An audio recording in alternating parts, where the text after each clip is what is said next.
page 1128. Distinguished Senator Kawu.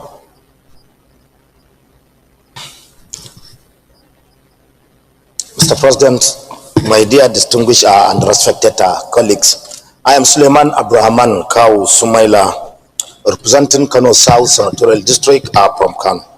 Mr. President, I am hereby move the Senate to adopt the Board of Proceeding of yesterday, 25 November 2025. I so move. Distinguished Senator Oduaga. Thank you, Senate President. In the absence of any amendment, I do second the adoption of the votes and proceedings of Tuesday, the 25th of November, 2025. I so move. Thank you. Distinguished colleagues, the motion has been moved and seconded. Those in support say aye. Those against say nay. The ayes have it. The votes and proceedings are hereby approved.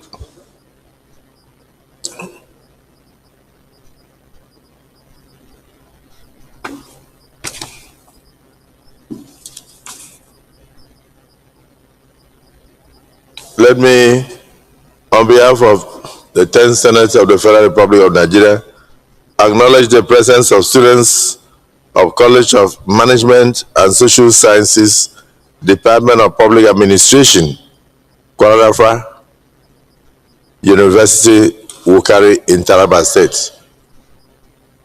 They are here very militantly dressed to observe today's proceedings. You are welcome. We wish you fruitful observations and journey mercies back to your institution. You may be seated.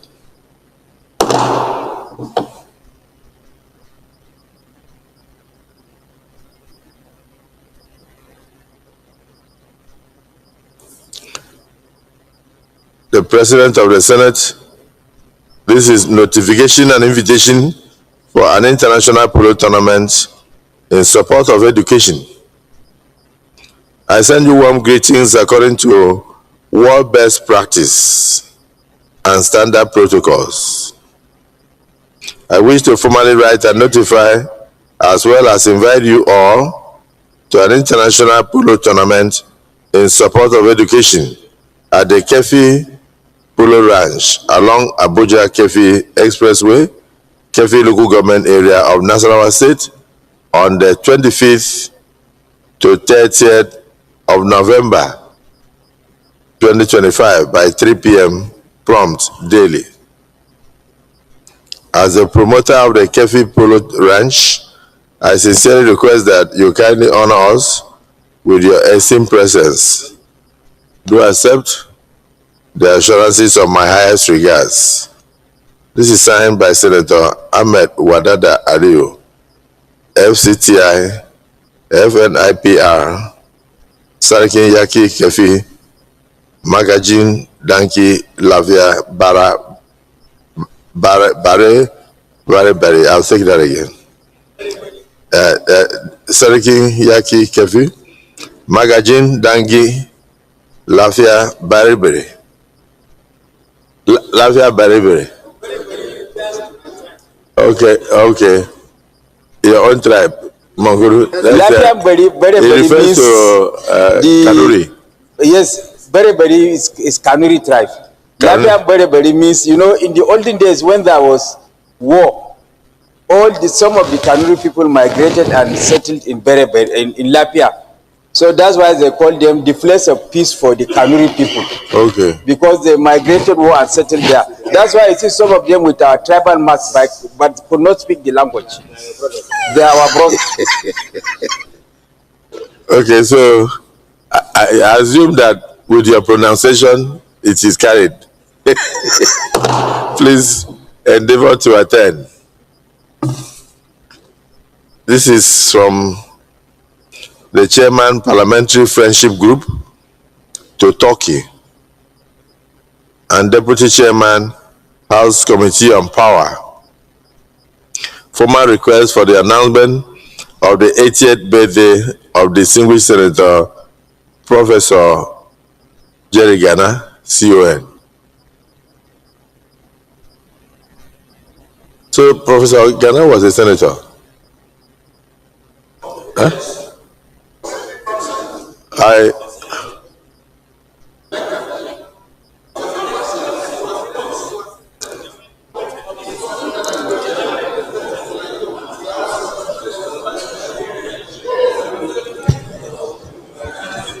Excuse Mr. President, sir.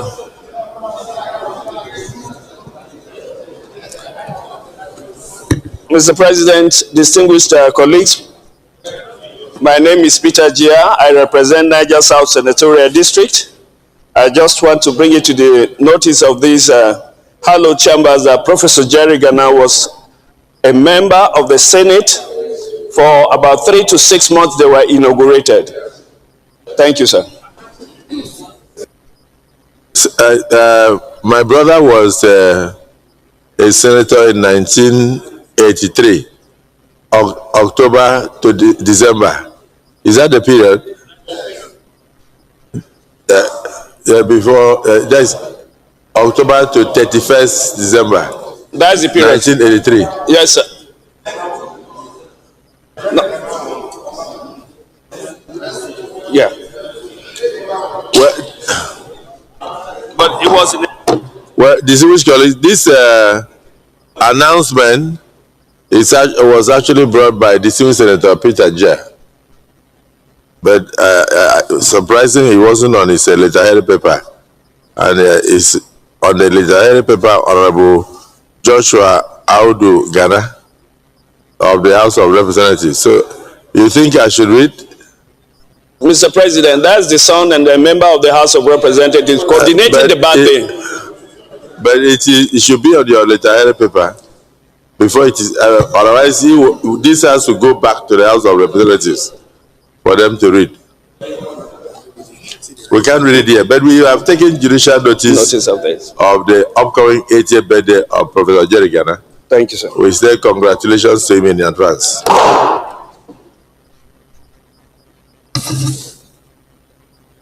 This is from Senator Osita Izunaso, OFR.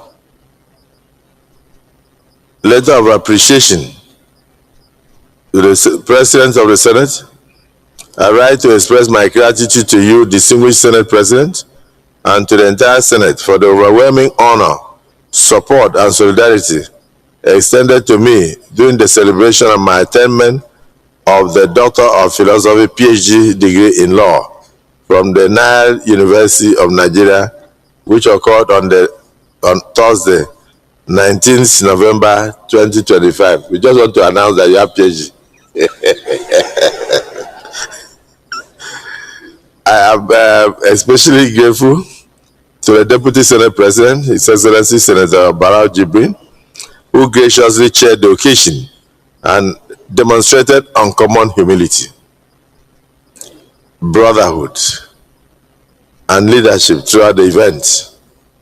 His presence, alongside that of several distinguished senators who took time out of their demanding schedules to attend, made the ceremony deeply memorable.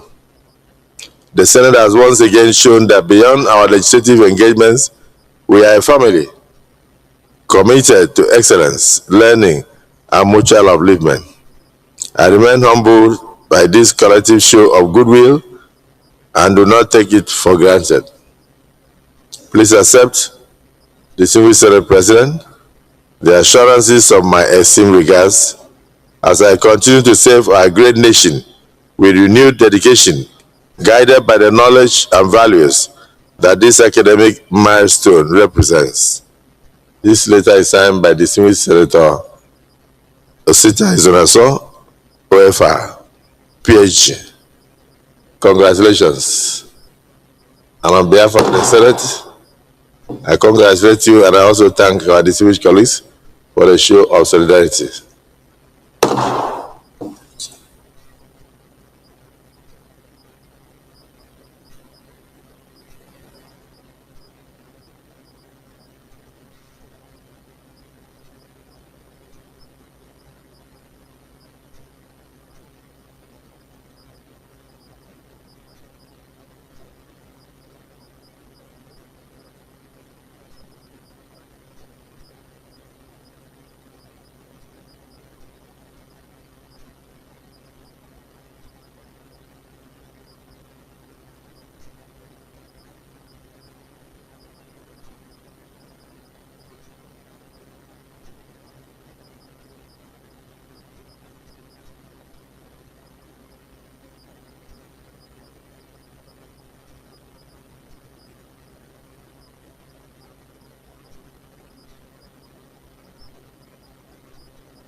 Any petitions?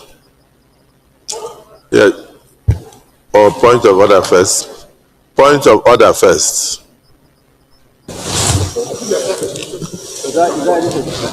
Petition. It's after petition. After petition. Your Excellency. Your Excellency. Let's follow the procedure. Petition first before point of order. Thank you, Mr. President. I'm Senator Natasha Akpoti-Uduaghan, representing the good people of Kogi Central. I have a petition from the chambers of Inebehe Effiong, written on behalf of the family of late Ochanya Ogbaje. And with your permission, I'll proceed to mention the synopsis of the petition, sir. Go ahead. This petition is on the refusal to arrest and prosecute Victor and Andrew Ogbaje for the rape to death of a 13-year-old Ochanya Ogbaje. Miss Ochanya was sent to live with her maternal aunt, Felicia Ogbuja, at the age of 5 in the pursuit of better education. But unfortunately, her uncle, who is the husband to her maternal aunt, named Andrew Ogbuja, and his son, Victor Ogbuja, took turns to rape her from the age of 6 to 13, where she died. By a report from the Benue State University Teaching Hospital, Makodi, it was reported that she developed the VVF, which is the medical term for vesico-vaginal fistula, also the fecal urinary incontinence. And this was basically because she was raped from her vagina and anus daily. And in a video which was made... You have made the point. Yes, sir. So that we can continue. Of course, sir. Because some of the details are horrifying. We'll proceed to lay the petition. All right, sir. So we can refer it to the committee that will do of course. So the family is asking that the petition should kindly be considered. No, we just lay the petition. Okay. And the committee will do justice.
So, distinguished Senator, is the petition already in court?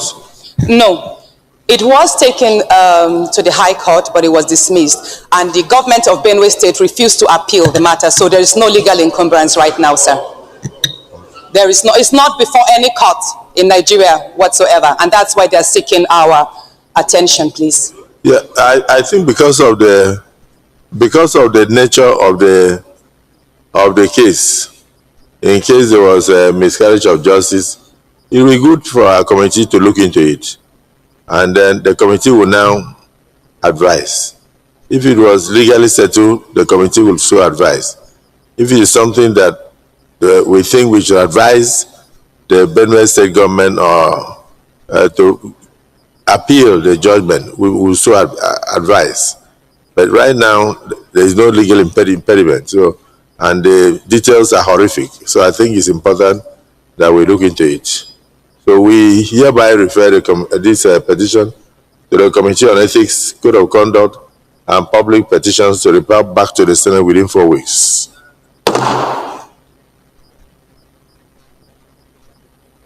Point of order. Your Excellency, the Senate President, I'm Senator Lola Shiru. By the leave of Senate, the Deputy Leader of the Senate. Your Excellency, I am coming under Order 41 and 51 to inform officially that the recent incident of insecurity in my senatorial district is abating gradually, and to express the gratitude of my senatorial district to His Excellency, the President of Nigeria, President Bola Ahmed Tinubu, and to further elucidate or point out that some salient security issues we still have in the senatorial district and in Nigeria in totality. These I've previously discussed with His Excellency, and with your permission, I think if you allow me to read my motion, I'll be exceedingly happy and grateful to you, sir. You are coming under 41, 51. Under 41. Yes. Read out the order.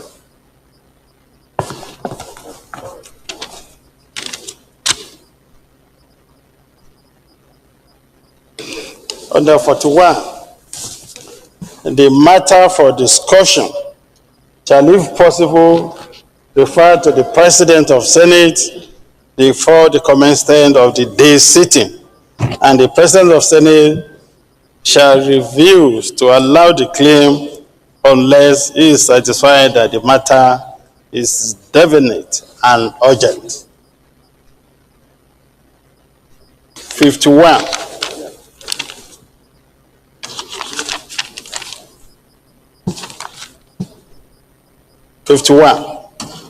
Notice shall not be dispensed with in the case of a motion or in the respect of any other proceeding for which notice is required, except with the consent of President of Senate and the general assent of the Senate President.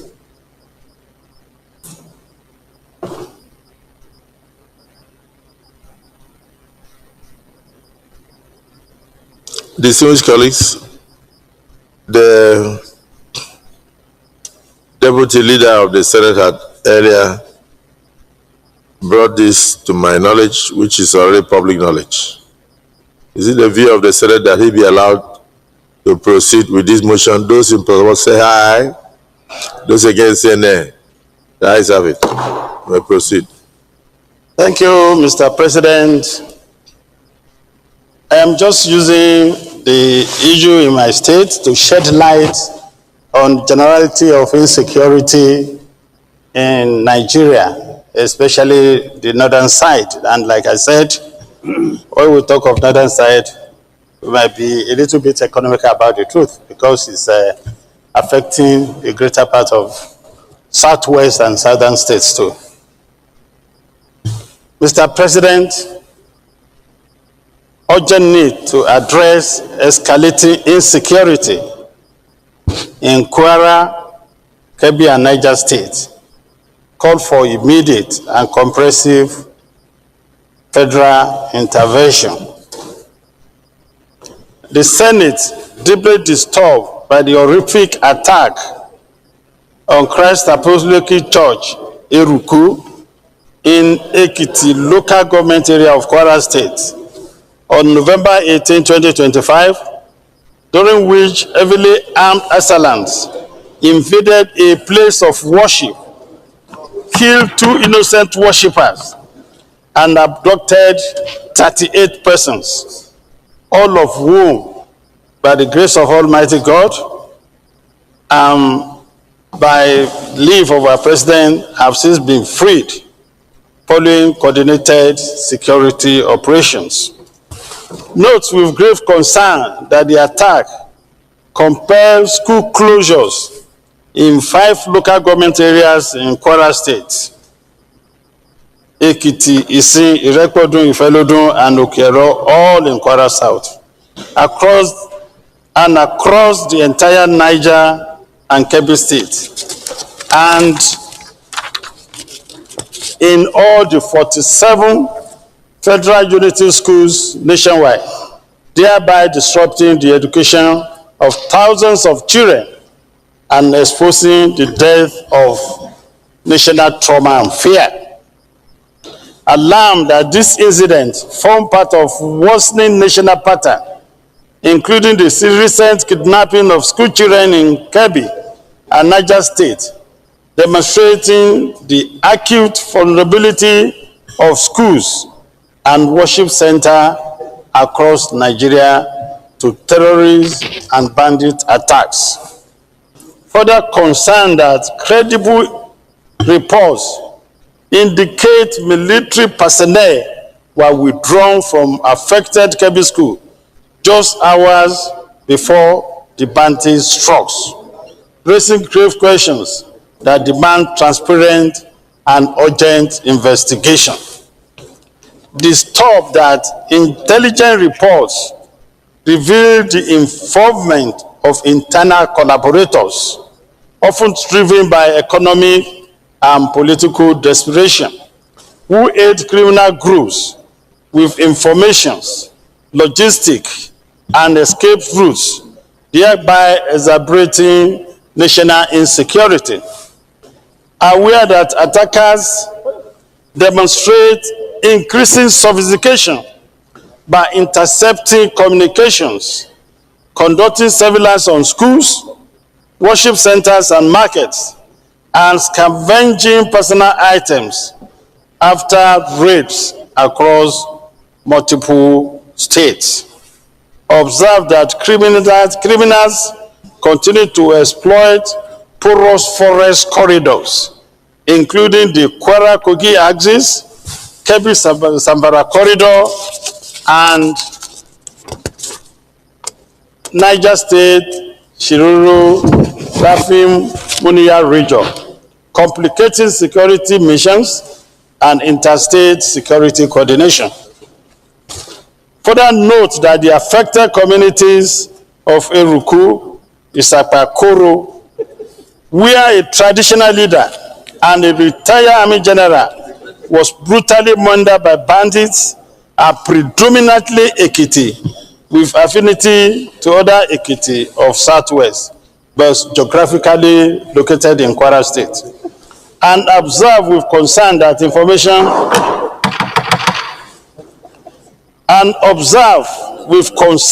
information has it that urgent activities are now spreading into Osun State, signaling a dangerous expansion of security crisis. Also notes that Idofin Umuara, Eruku, Kwara State, Egbe, and Kaba in Kogi State, Federal Highway remain in severe disrepair, enabling criminals to ambush travelers and escape after attacks and exploit footpaths for concealment. Further concerned that Kwara South alone has recorded over 40 abductions in the last 18 months, mirrors similar surge in neighboring states and contributing to a broader national crisis affecting schools, farms, worship centers, and rural communities. Worry that continued inaction risks mass displacement, prolonged school closures, collapse of rural livelihoods, and long-time psychological trauma among children and vulnerable populations. Commends President Bola Ahmed Tinubu for his exemplary leadership and swift response to Eruku, Kebbi, and Niger attacks, particularly his decision to cancel his scheduled foreign trips in order to personally coordinate and oversee security efforts at home, demonstrating his commitment to the safety and well-being of Nigerian citizens and the federal government's ongoing efforts and resource development to address insecurity in affected areas, which has led to the release of 51 students in Niger State and all the 338 abducted worshippers in Kwara State.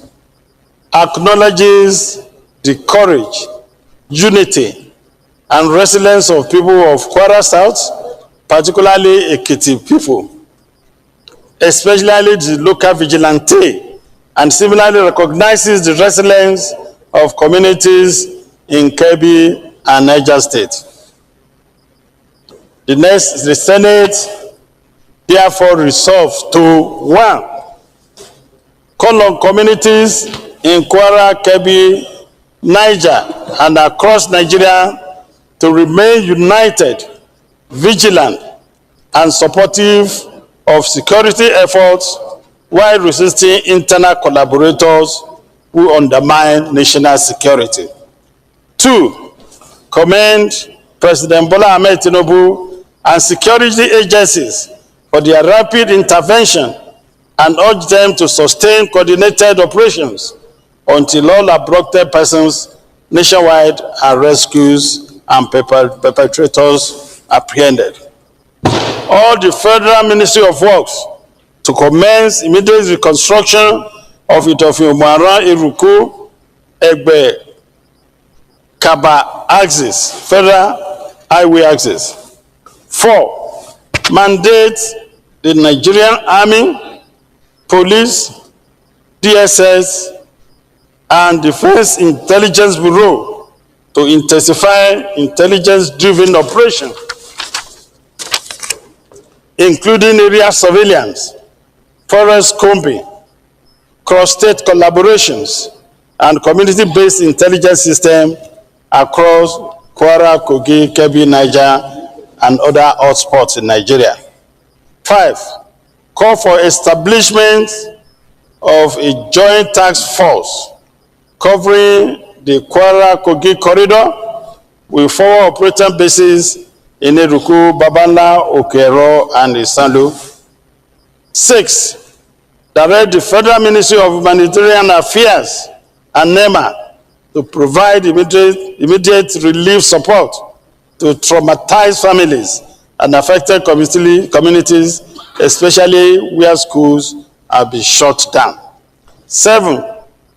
Mandate the Senate to investigate the root causes of rising insecurity and the role of internal collaborators and report back within 14 days.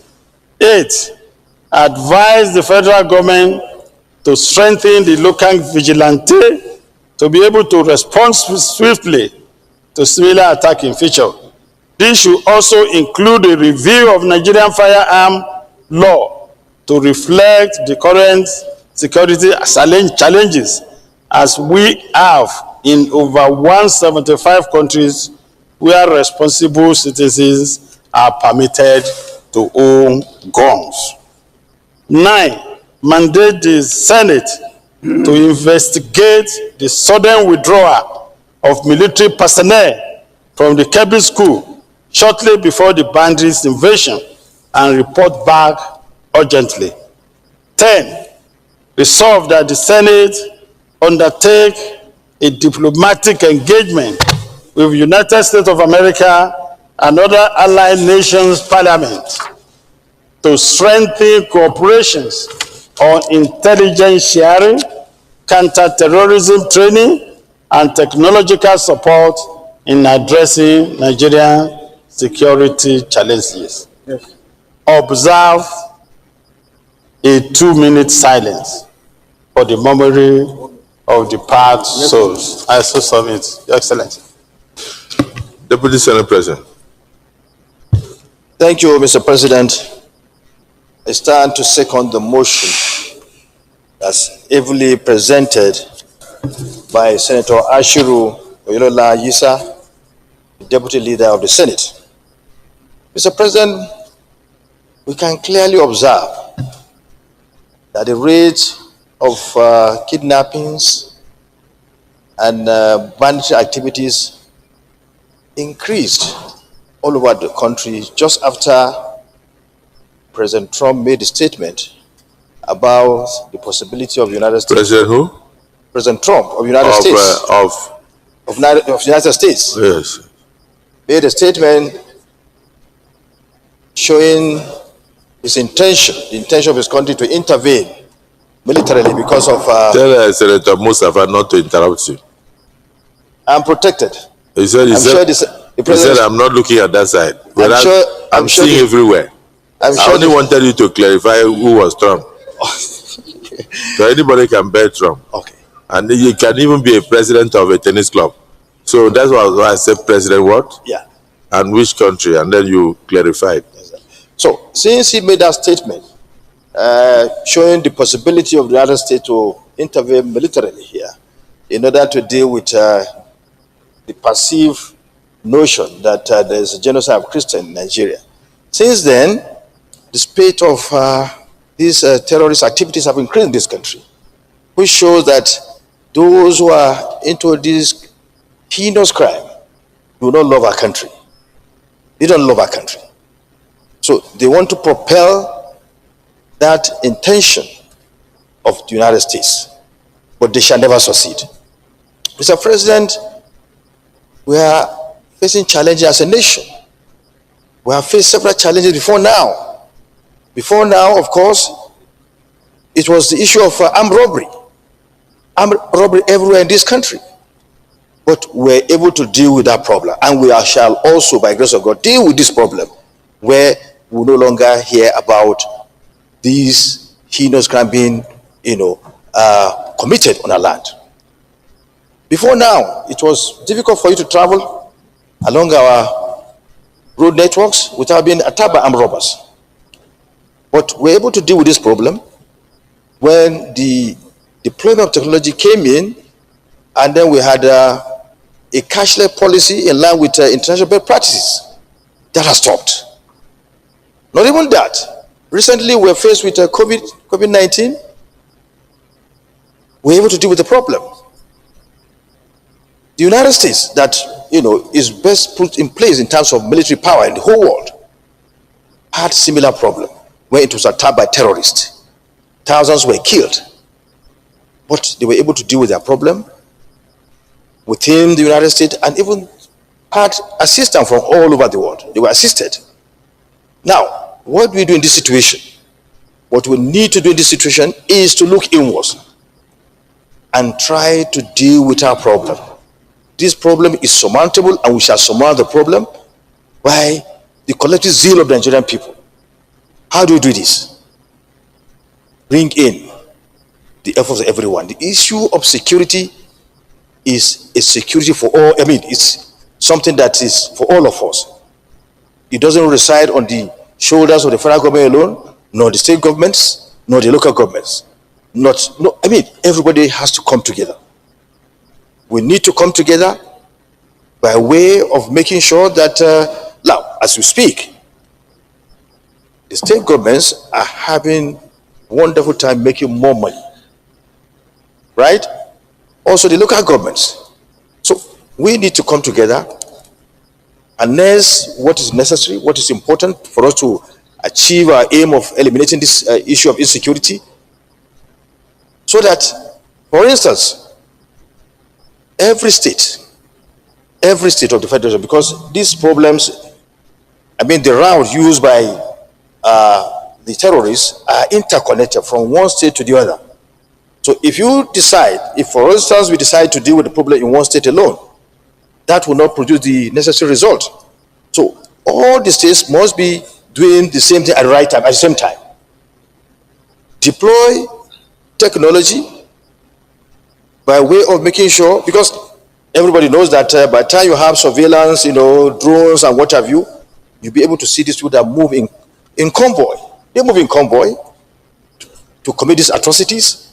So we should deploy technology and have our men trained, because the military is doing its best. We know they are doing their best, but we need to come together and help them. So every state should be able to secure its own area by way of collaborating with the military, with all the security agencies. We should be able to do that all over the country. And when we're able to do that, I think we can find a solution to this problem. Leaving the matter alone for federal government will not work. As I said earlier, the United States, when it got into problem, everybody came on board. Even, foreign countries came to assist the United States. That was the United States for you, but the number one military power in the world.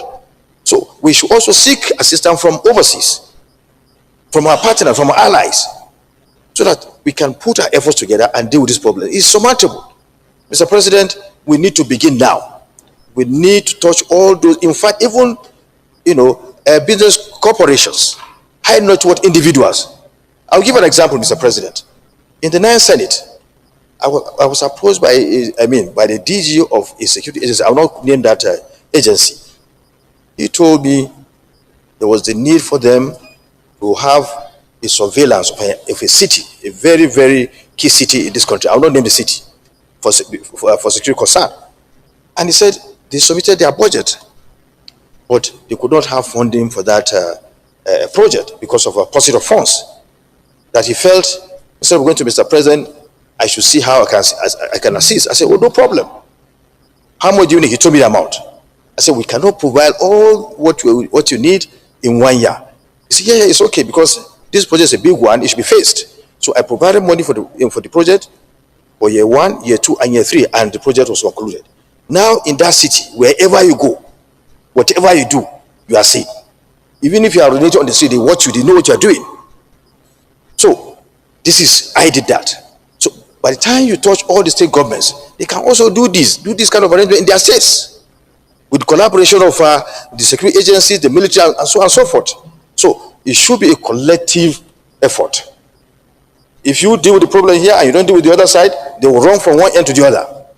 So, Mr. President, it's something that is doable. We should do it so that we can secure our country. As also, Mr. President.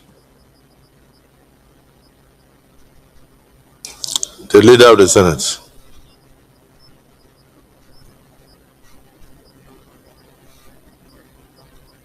Thank you, Mr. President, and very distinguished senators of the Federal Republic of Nigeria. Mr. President, there comes a time in the life of every nation, organization, or individual when you come to a decision that first you recognize that this is a turning point, and two, that it must not be business as usual. Mr. President, the events of the last 2 weeks in our country with respect to insecurity have further shown that on both sides something needs to be done.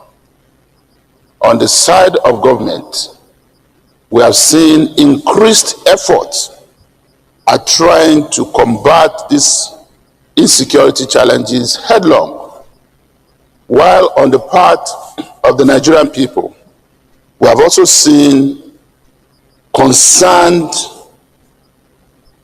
positions. We have seen frustration. We have seen well-founded fear that unless something is done urgently, we may be losing it as a nation. Yet we must not. Mr. President, as a parliament, we are not unaware of the efforts of the federal government in moving so swiftly to secure the lives of those who were kidnapped. In fact, we have witnessed an unusual situation at the level of recovery.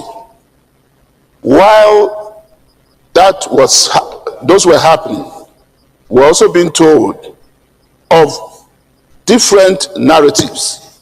But what is important is that a lot of people kidnapped, at least from Kwara through Kebbi to Niger, a lot of them have regained their freedom. At what cost is what a lot of Nigerians are wondering. Some Nigerians have said government negotiated to get them out. Those are facts that only the people in charge of our security can be able to confirm. But one thing that we have also witnessed and recognized as an official position of government is that government has not been paying ransom. What is good news about this, that no one can run away from, is the fact that these people regain their freedom without a life being lost.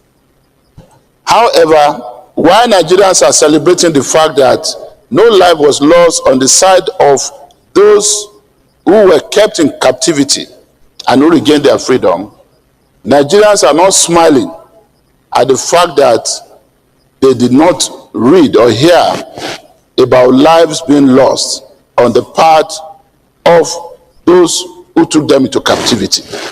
In other words, some Nigerians have argued, show us that a bullet was shot to regain this freedom. But we are not insisting on one style or approach. Government has always said, and it is said all over the world, that you combine both kinetic and non-kinetic approaches to address this issue. But what is important today is the fact that we are not dealing with a conventional war situation. As of 2015, we had these terrorists hosting their banners in certain, more than a few local government areas in our country, including the local government of the distinguished Chief Whip, Senator Mongono in Borno State. But today, it is also an achievement on the part of government that no territory in our country is under the custody or leadership or control of these terrorists. However, it does not mean that the war has ended. What we have witnessed is a shift in strategy and style. There is no army anywhere today as a standing army to be confronted by our military, positioned at one place or hoisting their flag anywhere. But they have gone underground and they are operating as cells. So what this means is that because it's no longer a conventional warfare, there's also the need for us to continue to adopt styles that will make it easier for our military to engage, these people. And I also want to appeal to our colleagues in the parliament, both at the federal level and at the state level, that this is not the time to grandstand. It's about security of lives and property. I witnessed some of the debate by some of our colleagues on the floor of the House of Representatives yesterday. And one of them was specifically calling on this National Assembly to shut down. As far as I'm concerned, a call for the National Assembly to shut itself down because of this insecurity situation is a call for abdication of our constitutional roles. We're part of this government, and we did not start this problem. Both the executive arm and the legislative arm of government as it is inherited this insecurity problem. But that must not be an excuse. We must deal with the problem, and I'm happy all hands are on deck in both the executive and the legislative arm. This Senate set up an ad hoc committee on National Security Summit, partly to address some of these issues. But today, the motion raised by the deputy leader in some of the prayers also raised certain issues.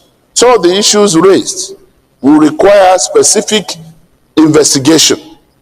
Part of my own suggestion, Mr. President, will be by the time all our colleagues would have contributed and we are taking our decisions, let us engage all our security, committees, security-related committees, the Senate Committee on Defense, on Army, on Air Force, and on national security, even interior, should come to, and special duties, should come together and conduct a joint investigation into some of the issues raised in this motion. What happened in Kebbi? Was it true that soldiers were withdrawn just hours before the attack, and some other specific issues? I think they need to be looked into, they need to be investigated. You know, however, I also feel that if we are calling on the President and Commander-in-Chief of the Armed Forces to rejig the security architecture of the country, which has become necessary and which a lot of Nigerians are also clamoring for, I feel that it's important in-house for us as a Senate to even look into our own arrangement. As a senator and as a principal officer, I am not impressed, for instance, with the performance of the Senate Committee on Security and Intelligence. And I feel that that's an area that we need to look into. Some of the motions that the single senators are bringing, some of the concerns being expressed by some of our colleagues are things that I believe our Committee on Security and Intelligence could have been, you know, on top of. So at this point, I think that should be part of our own starting point, to even look inward and see in what areas we can do the rejigging ourselves to give us the credibility to keep calling on the executive arm of government to rejig our security architecture. I thank you so much, sir. Distinguished Senator Mongoro. Mr. President, distinguished senators, my name is Mohamed Tahir Monguno. I represent Please just Borno North. so many people want to talk, so we just limit it to one minute. All right. Okay.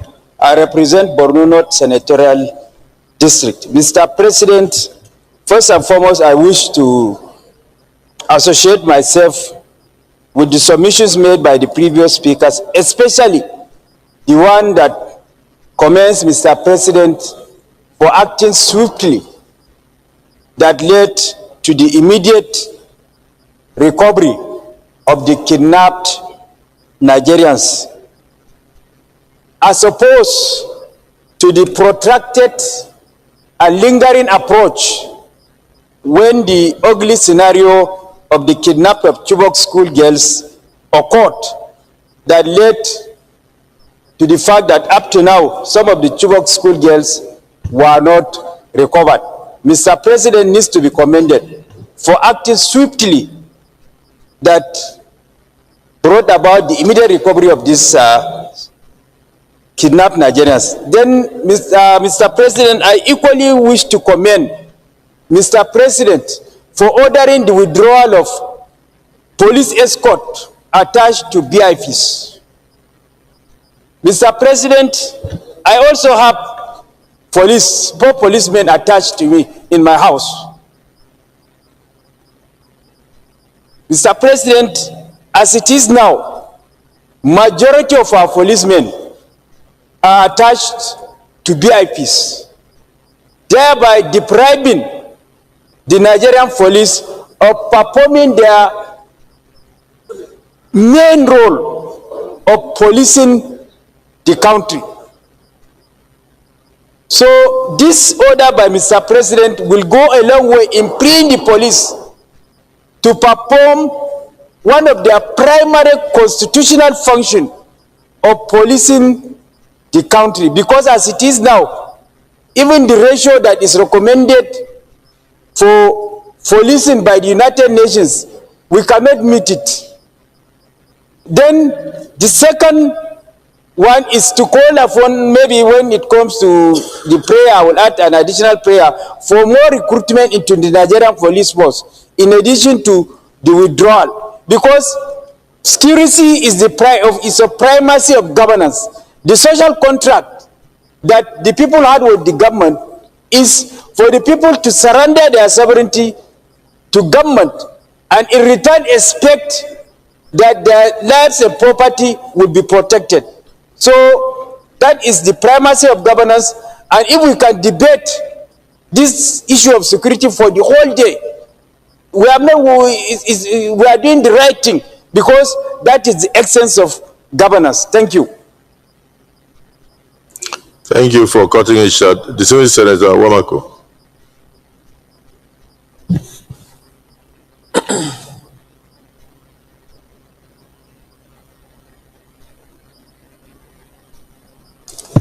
Thank you very much, Mr. President.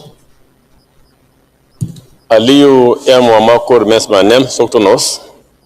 Mr. President, I would like to second this motion moved by Senator Ashuru in entirety, including the praise then. When this motion cannot come at a better time than now, with challenges left and right on both sides of this nation, I think the motion is more timely and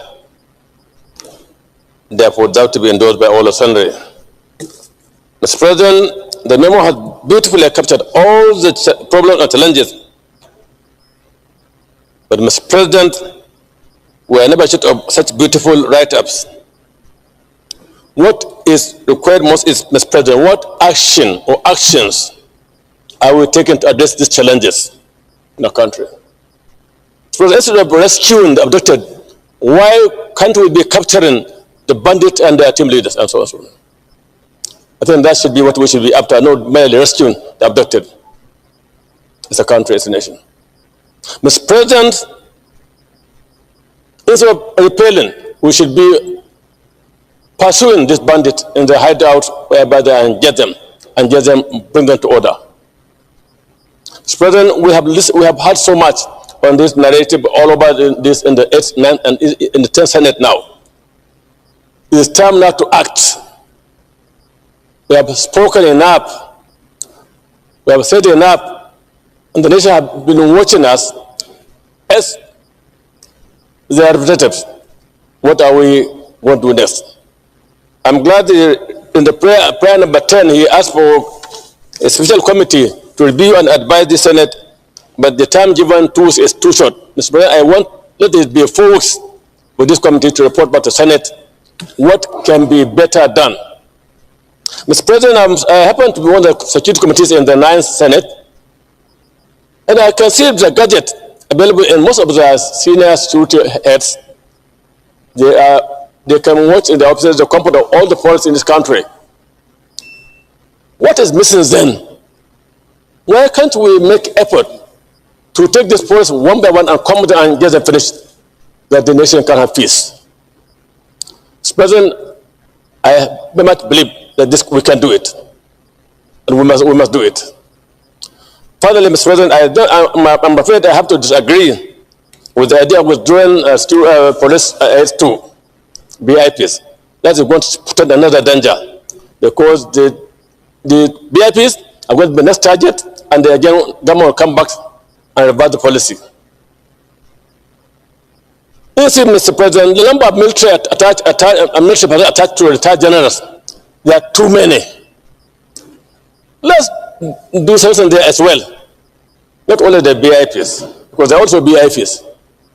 President, like I said earlier, we need to get our act together and see what best can be done to secure our country. Our people have suffered a lot, and they are still suffering. We are living under fear. And the action in the last few days is even increasing that fear.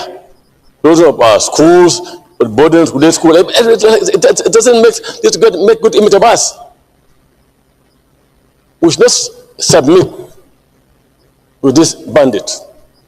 Instead, they should submit to the power of government and governance. Mr. President, I so submit. Thank you. The minority leader. Thank you, Mr. President. Distinguished colleagues, my name remains Abamoro. Mr. President, I want to thank my colleague, Deputy Leader of the Senate, for bringing up this motion, which I think very timely and very apt. And Mr. President, it is a little scary here that one community after the other, from one state after the other, continues to come under the hammer of bandits. Mr. President, if you look at what we have here, the narratives and the prayers, they appear to be recurring decimal. It has always been calling on security agencies to intervene and to prevent. But as has been noted, Mr. President, we've discovered time without number that our security agencies and agents react to these situations, attempt to rescue abducted victims, and sometimes you never hear anything again until another abduction occurs, and then we begin to hear stories of efforts to rescue them, sometimes bordering on negotiated ransoms and rest of them. Mr. President, some of these tactics are becoming increasingly obviously counterproductive because it will appear as if perceived or real payment of ransom embolden these bandits to continue in their exploits. And so, Mr. President, I think that the time has come, like the leader has said, for this country to develop a comprehensive security policy that seeks to prevent these acts of banditry and kidnapping rather than reacting to situations where our people and communities have been affected. Mr. President, like I said, here it is Kwara, it is Kebbi, it is Niger States. But of course, we will not forget in a hurry the historic outcry at the killing of over 200 citizens of Yelwata in Benue State. We will not forget in a hurry also, Mr. President, distinguished colleagues, the killings in Okwamaju in Otukpo local government, Umogidi in Otukpo local government, Ikobi and Ugbobi in Apa local government, and of course, Ojantele and other communities of Apa and Agatu local government.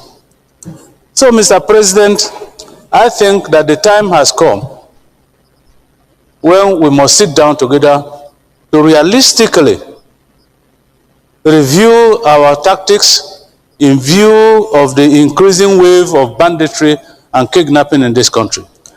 And I'm happy to note that it couldn't have come at a better time that the National Assembly, the 10th Senate, for instance, has initiated an ad hoc committee to comprehensively review the security situations across the country with a view to collating information and ideas from Nigerians as to what specific problems, unique problems that communities have across the country, and of course, to come up with a comprehensive recommendation that will inform a comprehensive and of course an effective national policy on security. And so, Mr. President, while we are doing this, I think remedial actions must be taken by our security agencies to at least redirect the narrative of this insecurity across the country to save the lives and the property of Nigerians. Thank you, Mr. President. I so submit. This is Senator Baribe. Thank you, Mr. President. My name is Engineer Baribe, and I represent Abia South. The writer, George Orwell, made a very profound statement, which I will quote.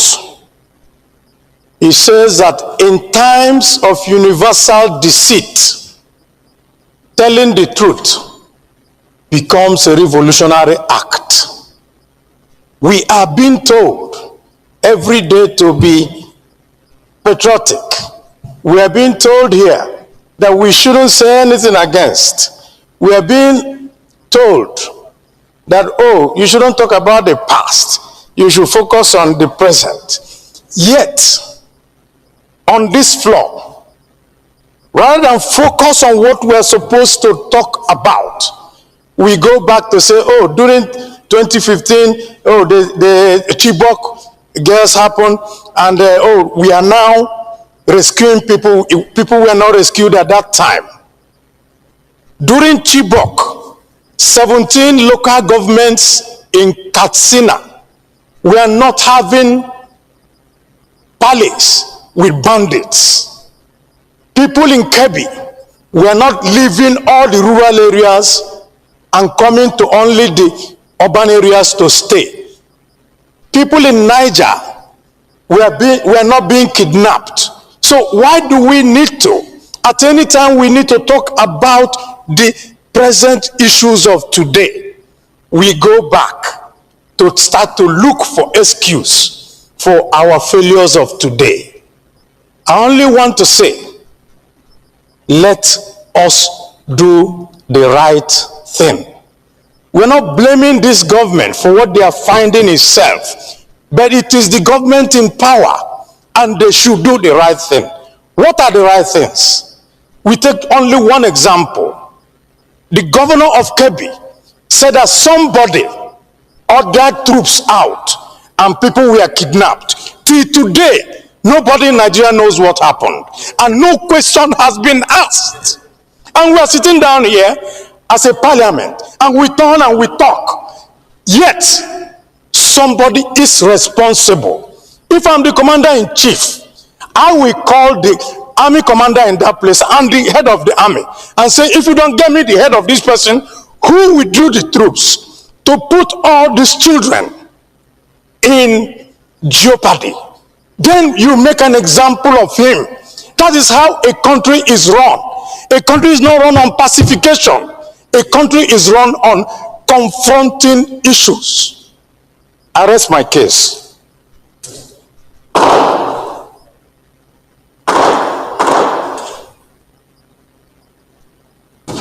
You should try and put off your microphone. I want to associate myself with the submission of Senator Baribe. When distinguished Senator Ashiru brought this issue up, just that he tried to do a comprehensive work of going through all the insecurity situations in the last few weeks. But there are certain salient points that we ought to bring out for the attention of the Senate. For instance, whether it is true, the social media report that the Brigadier General Oba that was murdered because he revealed his location via WhatsApp and even told them how he should be rescued. And it is said that there was complicity and that somebody within the security agencies sends the location to the bandits, and the bandits went there and captured him. It's not easy for a general of that nature to be captured and killed in a war situation. The country loses a lot. And then in the case of, is it St. Mary's or so, in Kebbi State or what, the school? I know I'm talking about the one that the soldiers withdrew. Where? In Kebbi Matters. So, distinguished colleagues, there is a story. The governor was crying out that they had credible intelligence that the school was being targeted by bandits. They even gave notice that they were on the way. And so soldiers and security services went to the school. I've seen pictures, brought out the children and taught them how to defend themselves. And I've seen those pictures. That the moment those bandits arrive, what you do is, as soon as you notice that we have come, you go down on the floor so that you will not get caught up by the crossfire. They brought out the children to the football field. I have pictures. And the children were taught different skills of how to escape the situation. So they went to sleep and operated unfettered. I think that's what Senator Abaribe is trying to say. You have more explanation? Okay. Okay. Vision to this discussion on a very serious issue.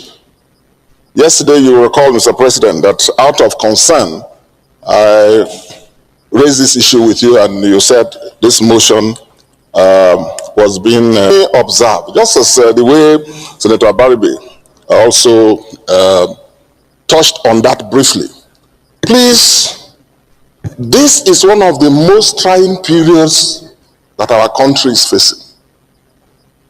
Even in battle times, in war times, it's not easy to lose a brigadier general. It's not easy to lose a brigadier general. Even in battle times, it's not easy to see this. Our country, right before our eyes, is losing prestige and respect, and is endangered by the day. So this is a very serious motion. And I want to briefly object to the way and manner some of the the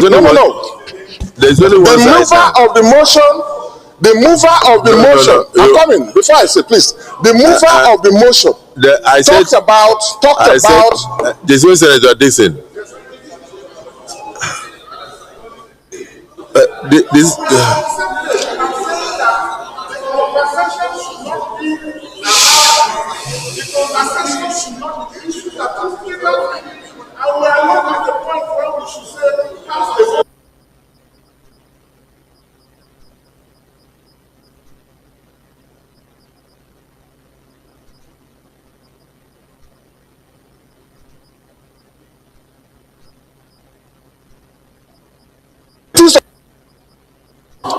But when we are here, please, let's not talk.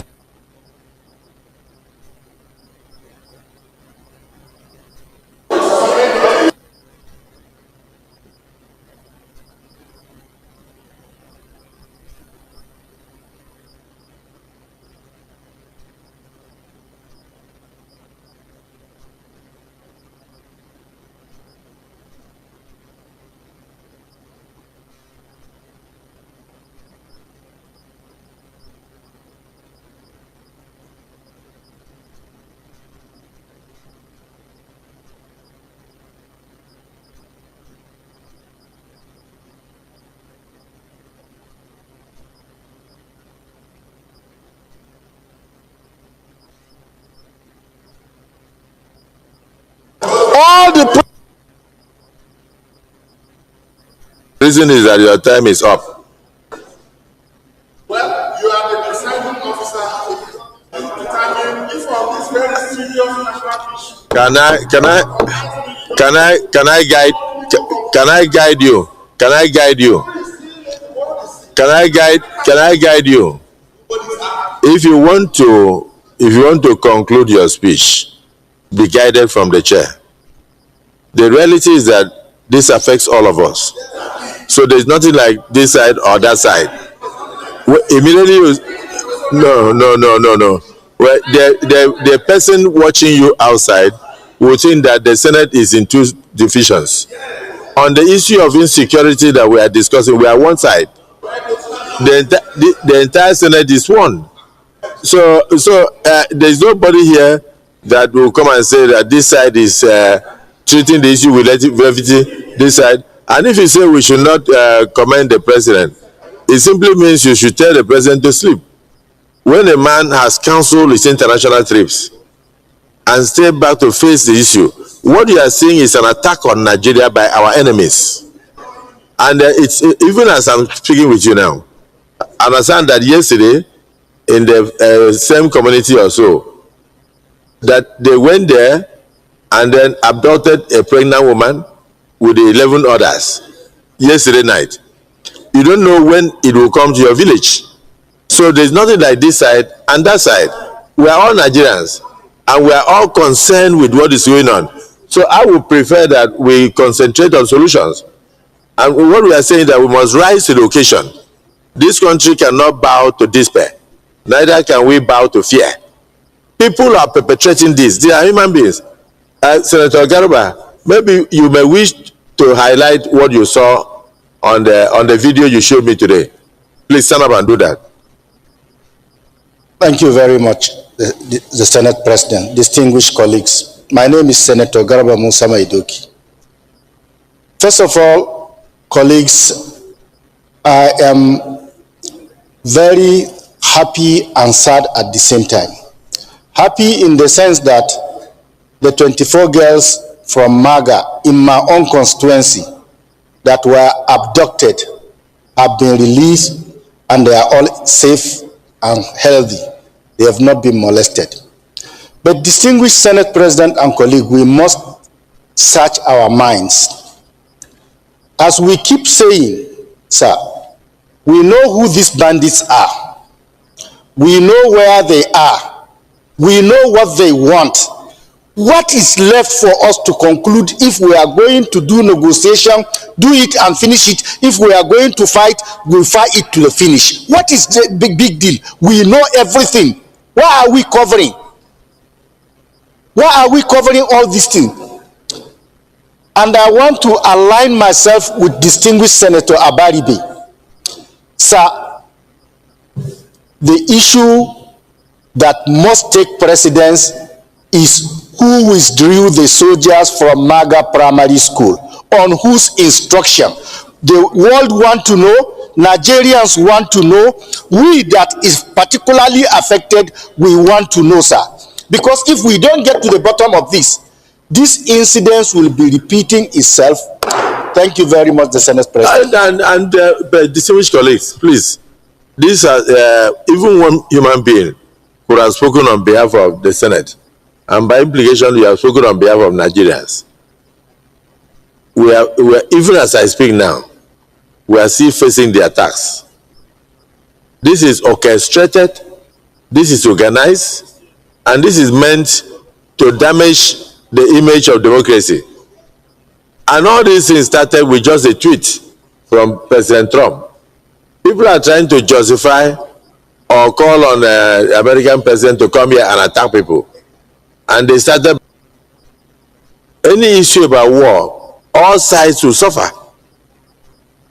So when somebody is talking about, then you know very well that there is nothing like targeted Muslims or targeted Christians. The bullets that has been sprayed will not distinguish who is a Muslim and who is a Christian. I want you to understand that. If we have miscreants who are going after Christians, then we go after them. We have miscreants who are killing Muslims, we go after them. Nigeria is a multifaceted religious country. We cannot come here and try to say, oh, one group is being attacked, the other group is not being attacked. What we are seeing here is an attack on all religions. It's an attack on all citizens of the country. It's an attack on the democracy of our country. It is an attack on Nigerian citizens. It's an attack on Nigerian government. So we must rise up to the occasion, debate and point out the reality. Let the world know that we want to be safe. We are not. How can we, as a country, choose insecurity? We cannot, and we cannot choose fear over peace. We cannot choose despair.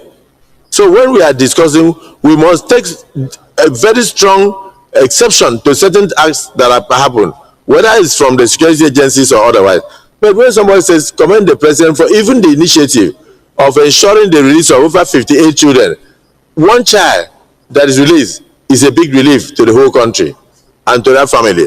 58 is something we should commend. And then at the same time, you are encouraging with security chiefs up to 4 hours to see how it can bring this situation to an end. And this Nigeria is very vast, and these people are moving around, going after soft targets. So let us, and like Senator Garba said, he said in their communities in Kebbi State that they know the bandits, they know where they stay, and they know what they want, and they are mingling with people, and that even some of the local government authorities are negotiating with them and paying them money. So these are things we must bring out and then forward to the executive. Let the executive also join us to find solution. Even the security agencies must also know that even the locals know these people, and they can work with the locals to fish these people out. It's a very serious issue. It's not something that we trivialize and try to say this side or that side. That's the only problem. There's no side. There's only one side on this issue of security. Only one side. Only one side. Speak. You went on to reinforce the sentiments expressed by any attempt by anyone to distract us from what is obviously a national issue is a disservice to our collective desire to start farm. Mr. President, I am not ashamed to affirm that President Bola Ahmed Tinubu is doing his best. Correct. He's doing his best. That we have not yet there doesn't mean that he has done anything knowingly, whether by negligence or lack of interest. Under your leadership, Mr. President, you have encouraged us to approve not once, not twice, special supplementary budget to support our armed forces arising from the request of President Bola Ahmed Tinubu. Those requests were not meant for the armed forces to buy ice cream. It wasn't meant for them to do tombola in military nightclubs. They are meant to strengthen the armed forces, to re-equip them, to give them access to acquire modern technology, and to train, and even now directive to recruit more men and women into the armed forces. Therefore, there can be no question that President Tinubu is doing his best. In moments like this, the devil can come in and make us so confused that we might turn against ourselves and then by default allow the enemy to behave as if he's happy at an upper hand. However, what I think we should do, which under your leadership, even in your statement, you have already encouraged us to come up with such suggestion, is in the light of what we now know, what can we begin to do differently and contribute those ideas to support the executive initiative? One there, for example, is, and you amplified it, even in greater details than any one of us in this house, when you revisited the statement by the governor of Kebbi State.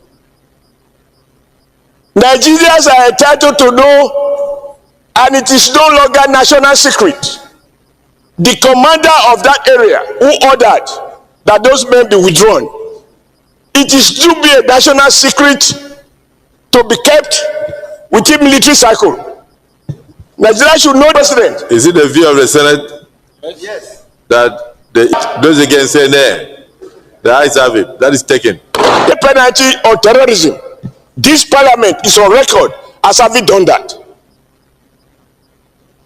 Mr. President, I am troubled when, after all the efforts that security agencies and the prosecuting authorities have to invest to secure conviction, because unfortunately the state cannot behave like a mob. So you have to prosecute, follow due process. I am troubled by the conflicting judgment by various high court judges. Sentiment of a judge, the will of the people as conveyed in a law, then the president can decide if there are reasons for him to do so, whether to commute or to reduce. How can an offense that carry death penalty, a judge reduce it to 20 years in prison? That is not acceptable. But he has violated the laws passed by the parliament. Number three, sir, and this will be the last. Has that happened in Nigeria already? It has.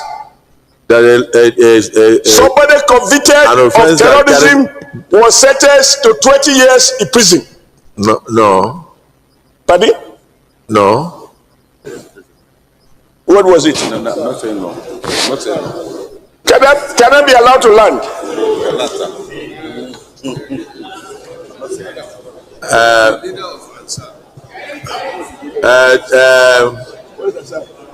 The civil senator,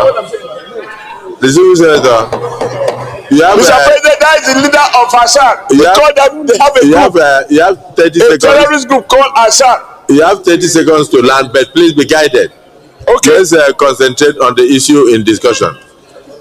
I will be guided because we have to look at a holistic solution. Because these are sentiments that confuses our people. For example, somebody allegedly killed in self-defense.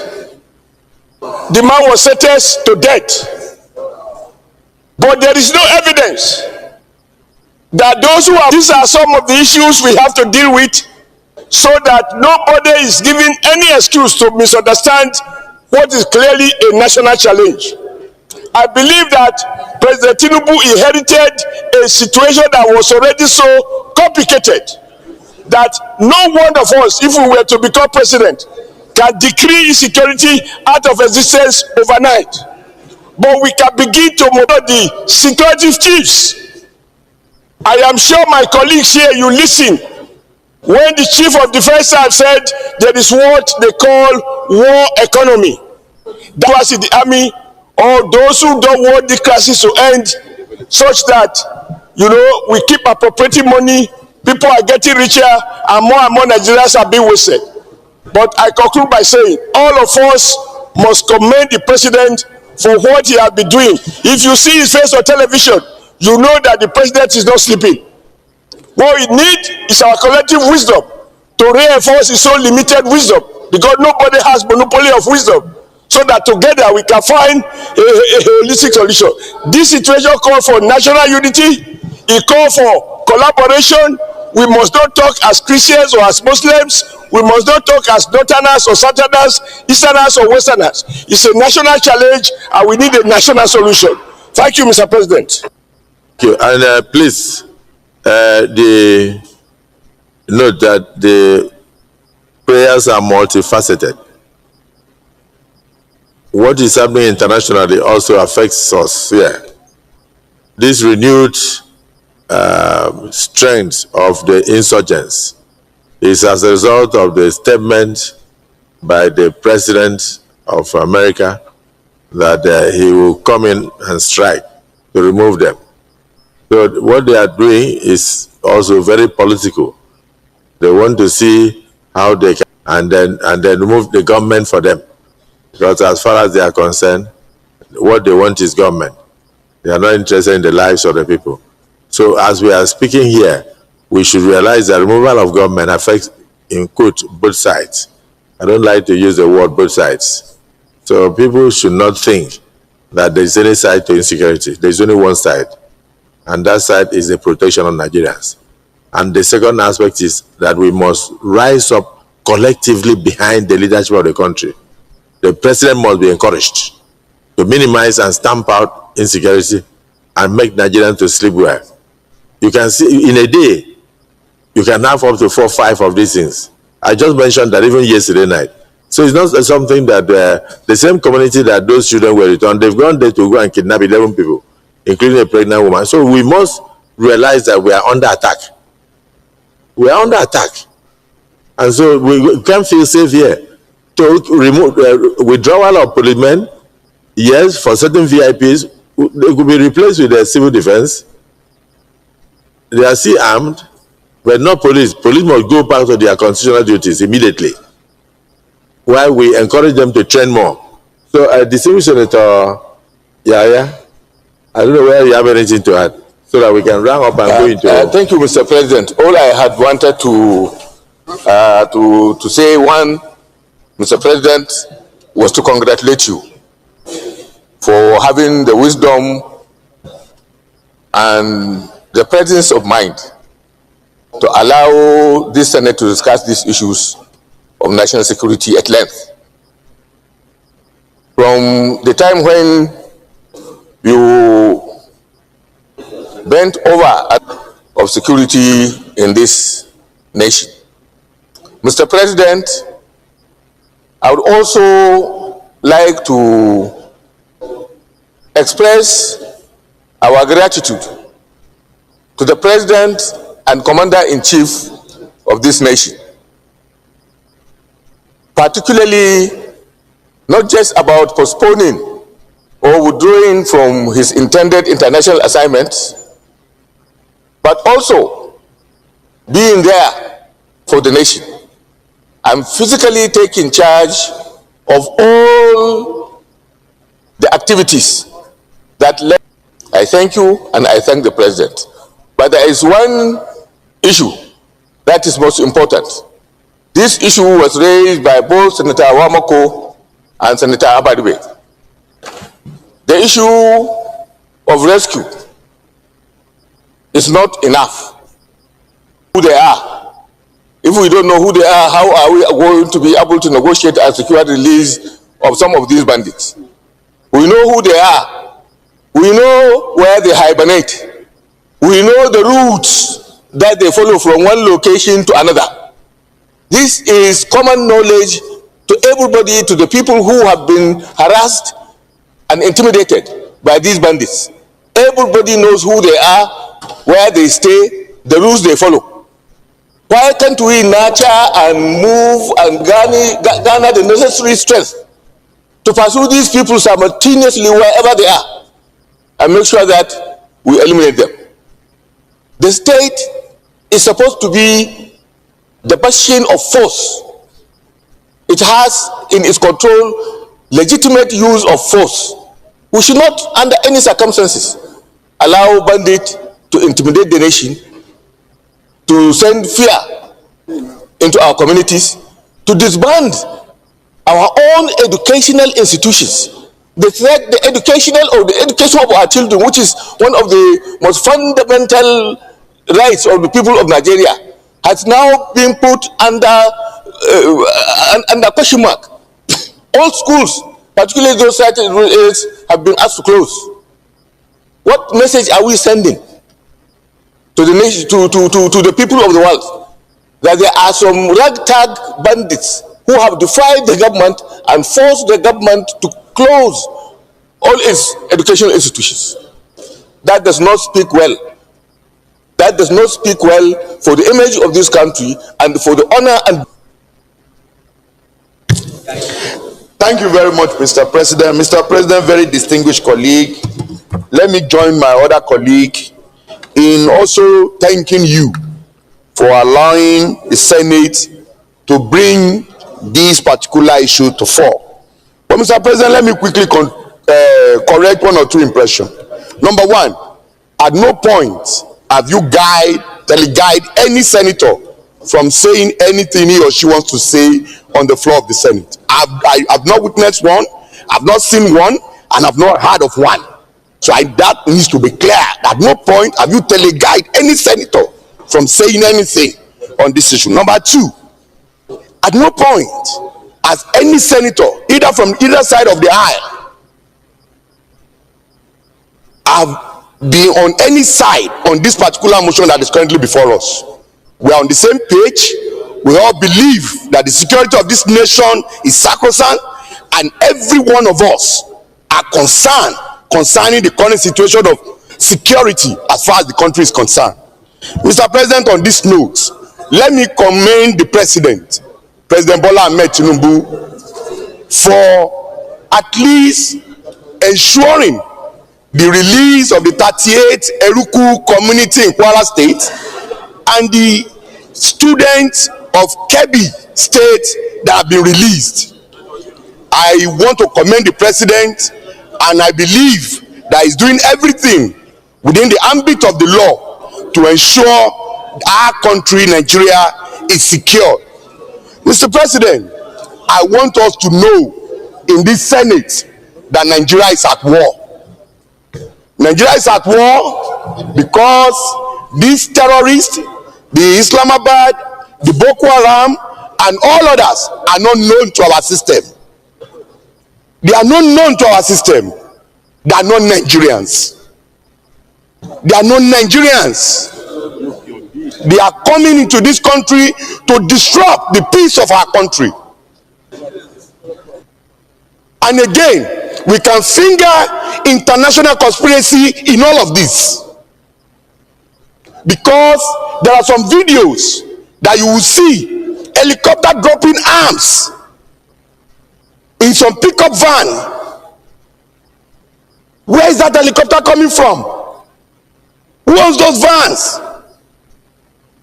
So, Mr. President, Nigeria is at war and international conspiracy is involved. So we should all understand that, and we should not trivialize this matter. Because at 2024, the security report before us shows that we have the lowest number of kidnapping and insecurity in Nigeria. 2024.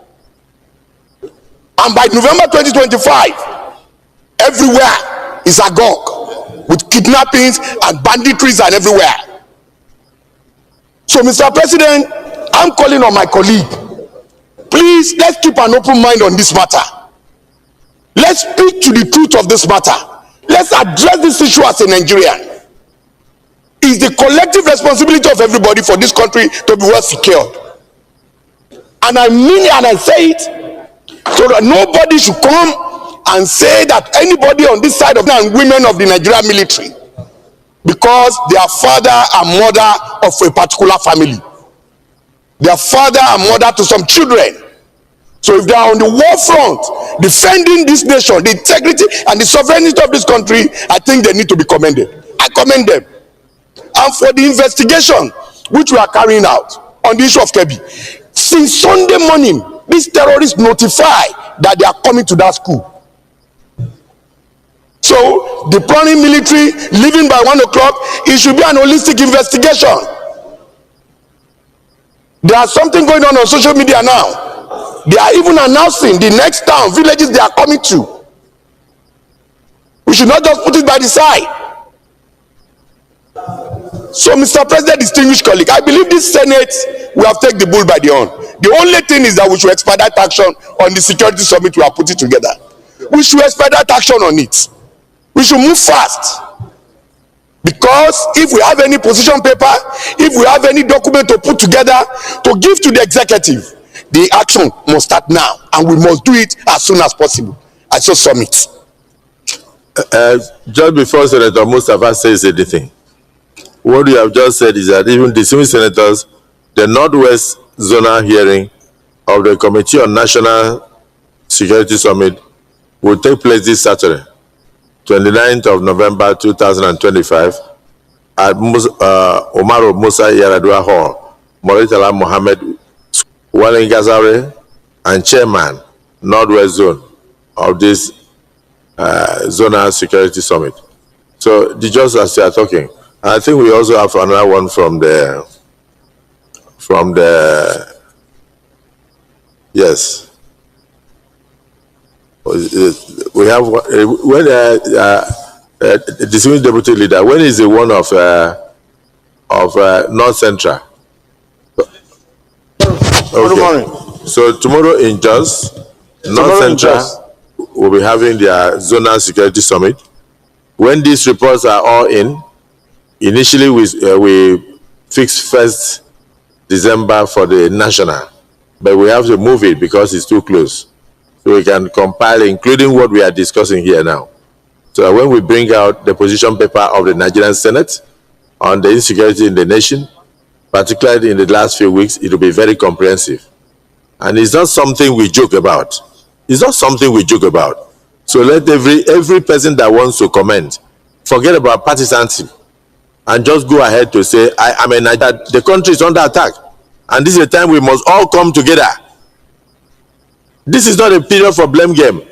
And you want to talk, look at the list of soldiers that Senator Ningi, a brigadier general in the Nigerian army, will send a message of his location, and somebody will throw complicity, send the location to the bandits, and the bandits will go there and pick him like a rat, and then slaughter him in a gruesome manner. You have a right to be angry. You don't. This is not the time to say this one is on this side, this one is on this side. There is nothing here. After all the other political parties have perished. Senator Musa, say something so that we can move on. Your Excellency, the Senate President, distinguished colleagues, my name is Senator Saliu Mustafa, representing Kwara Central. Your Excellency, I stand up to lend my voice on this motion of urgent national importance raised by Senator Lola Shiru, who happens to be my colleague senator from Kwara State. We thought it was a Kwara issue, but unknown to us, injury to one is injury to all. And in security issues like this, if we isolate ourselves, we say, we want to first and foremost let this hallowed chamber know that the event of the last 2-3 weeks is a thing of sad reflection on every one of us. It has no tribe, no religion, no party, no state coloration. It is a thing that all of us must have a sad reflection towards. But as God will have it, through the intervention and collaboration of the federal and the state government, we were able to start seeing a thing of joy as a day before yesterday, when the release of the kidnapped worshippers in Kwara, the first thing you do is to get the release of whoever that hostage is. After then, you can now address other means of apprehending and also bringing the culprits to pay for their injustice. I want to also use opportunity to commend the federal government and the state governments in being very proactive in at least bringing some form of happiness to these recent victims. We will not say that's the end of the sad event taking place in our country now. We must urge for proactiveness from all sides of the divide. And this further brings us to the issue of enhancing our military and the security agencies. It is time for this hallowed chamber to put a very strong voice to probably once and for all passing a death penalty on anybody involved or associated with kidnapping. Because, Your Excellency, as governor of Akwa Ibom State, I know one of the deterrents you passed then was death penalty for kidnappers. I think this hallowed chamber must come very strongly on that now, such that we must bring a very strong deterrent to people involved in kidnapping or associated with anything that has to do with kidnapping. And we must also look inward to start giving incentives to our gallant men and women of the security agencies. Because if you look at it, there's a growing trend now, sir. The younger generation are beginning to have less interest in joining the armed forces. And if a nation that the younger generation are no longer interested in joining the security agencies or the armed forces, then who is going to protect us for tomorrow? So I will also urge, when we are considering other prayers, we should look at suggestions that will bring incentives to the men and women of the armed forces. Like in advanced countries like America, you will see young ones rushing to join the military. When you ask why, they will tell you one of the incentives they enjoy is free scholarship for them to study from their first degree to even their PhD degree. So we should start looking at incentives like that in our armed forces, and also to make sure that those who are culpable of this dastardly act are brought into proper justice, for justice to reprimand them properly. So I want to thank everybody who has contributed in this motion of national urgent importance on the kidnap of especially the recent Eruku people, Kebbi and Niger. Thank you all. Senator Ekong Samson. Thank you, Mr. President. My name is Ekong Samson. I speak for Akwa Ibom South. I want to convey the concerns of my people in respect of this very major setback to us as a country. Every day, every night, my heart goes to one Nigerian called Leah Sharebu. She could have been my daughter. She could have been your daughter.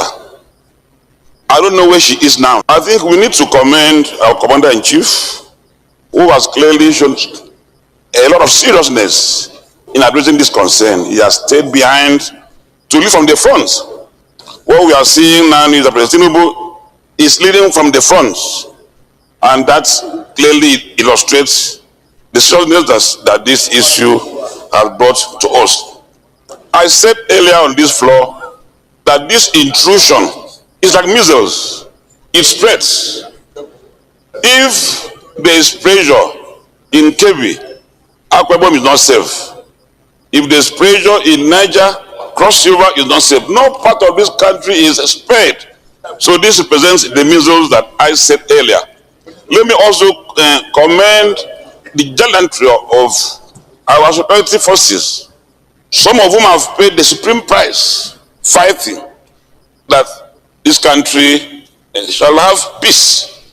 It's not easy when we lose our loved ones. Well, my heart bleeds when I read the report about the fatalities about some of our officers, some of whom were the finest that we can have as a country. But I think this incident persuades us to prioritize our security. I've always held the view that security should be everybody's concern, and that we must all lead from the front. We must all lead from the front. We cannot leave security. Consistently, I've been very clear that we should place emphasis on policy, not politics. So in respect of insecurity, I think there is a greater challenge for us as a collective to work together.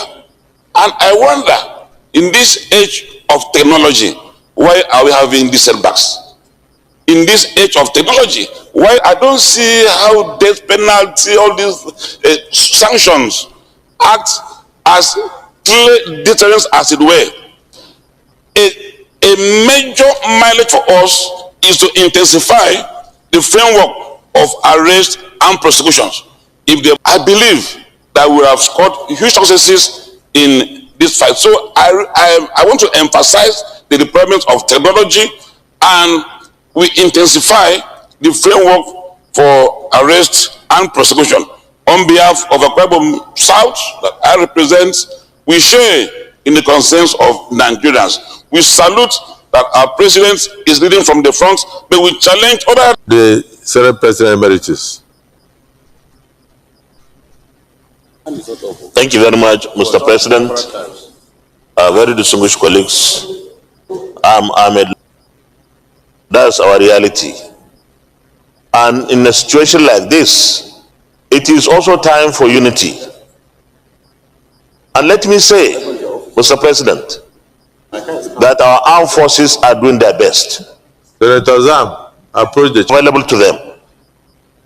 Mr. President, very soon we will pass the budget for 2026. I will urge this Senate, and indeed the entire government, to ensure that we continue to improve on the resources available to our armed forces. And then we insist on value for money. Give them targets, set targets and time frames that accrue to us. Because the security of lives and property, everyone knows, is the fundamental reason why a government exists. And no investor, even a local domestic investor, will invest comfortably in a country where the security is compromised. Talk less of foreign direct investments. Mr. President, distinguished colleagues, we don't need to go to any part of the world to beg anybody to come to Nigeria to invest if we secure our country. Why? We are over 200 million. That's a huge and massive market for any product. And in fact, we excel everywhere in the world. Our challenges are within our country. Mr. President, distinguished colleagues, we can continue to buy arms and ammunition and platforms from other countries, but that is not the way to go in the long run. Because we bought the Super Tucanos. What happened? So the sensors that we needed on those Super Tucanos were not made available. We have therefore every reason to devote so much resources and make the right policies and legislations for DICON, the Defense Industries Corporation of Nigeria, based in Kaduna, to function. The president, when he came into office, the DICON Act was one of the first acts he signed. And today, we have some companies that have to do with defense industries trying to come into Nigeria. We have to encourage them. We have to provide the enabling space in other countries. What will come to us in 1 month could be there for 3 months, or 3 years rather. Why? Politics. Mr. President, so far, the situation in the last 1 month in Nigeria is tense, is tough, and requires full support, complete and total support for the leadership of this country, information, and protect citizens who volunteer information. Thank you very much. Thank you very much for the privilege to speak. Senator Titus Zam, I represent Benue Northwest Senatorial District. Mr. President, I rise to first of all sympathize with my colleague, Senator Ashiru from Kwara State, who has had a share of what my senatorial district of Benue Northwest has been going through in the last few months. You will recall that in June this year, Yelewata was in the news where bandits came and killed over 200 of my constituents. Indeed, Mr. President himself paid a condolence visit. Capacity and strategies. Within my senatorial district, which has become the epicenter of the crisis in Benue State, soldiers are cried here one time. The manner of posting is the issue. Soldiers are kept along the major road from Makurdi to Naka, while the hinterland is left open, and they only react when there is an attack. The bandits are there. The military know that they are there. It's not as if they are not aware. These are human beings. They are not invincible. They have driven away my constituents and they are living in beings. There may be some logistical challenges. But I think Mr. President has done so much in deploying. There are no soldiers in West, for example. There are about 5 military checkpoints, but they are all on the road. So what happens? So in one of our resolutions here, and then there is communication with those military checkpoints. They could see the bandits as they are moving with their motorcycles or whatever towards a particular area. Am I right? Mr. President, yes. So the world has gone digital. And then we should also go digital. We can't sit here to talk about military strategy, but I think it's something we can suggest, that we don't need to be physically present in the location before you can see that location. So these are some of the issues that we'll put together. Senator Sani Musa. Mr. President, my distinguished colleagues, my name is Mohammed Sani Musa, representing Niger East Senatorial District. If this chamber will recall, so many occasions when I stand either presenting a motion is on the issue of security, especially what is happening in Shiroro, Munya, and Rapi local governments then, which happens to be my constituency. But today, almost all the local governments in Zone C, that is Niger North, have been afflicted with this serious issue of insecurity. I know Mr. President is doing very well, and he deserves commendation for the fact that he has to show his international engagements and to be having briefings from service chiefs almost every day. But we must also help Mr. President. We also have to help the armed forces. If a kidnap is done today,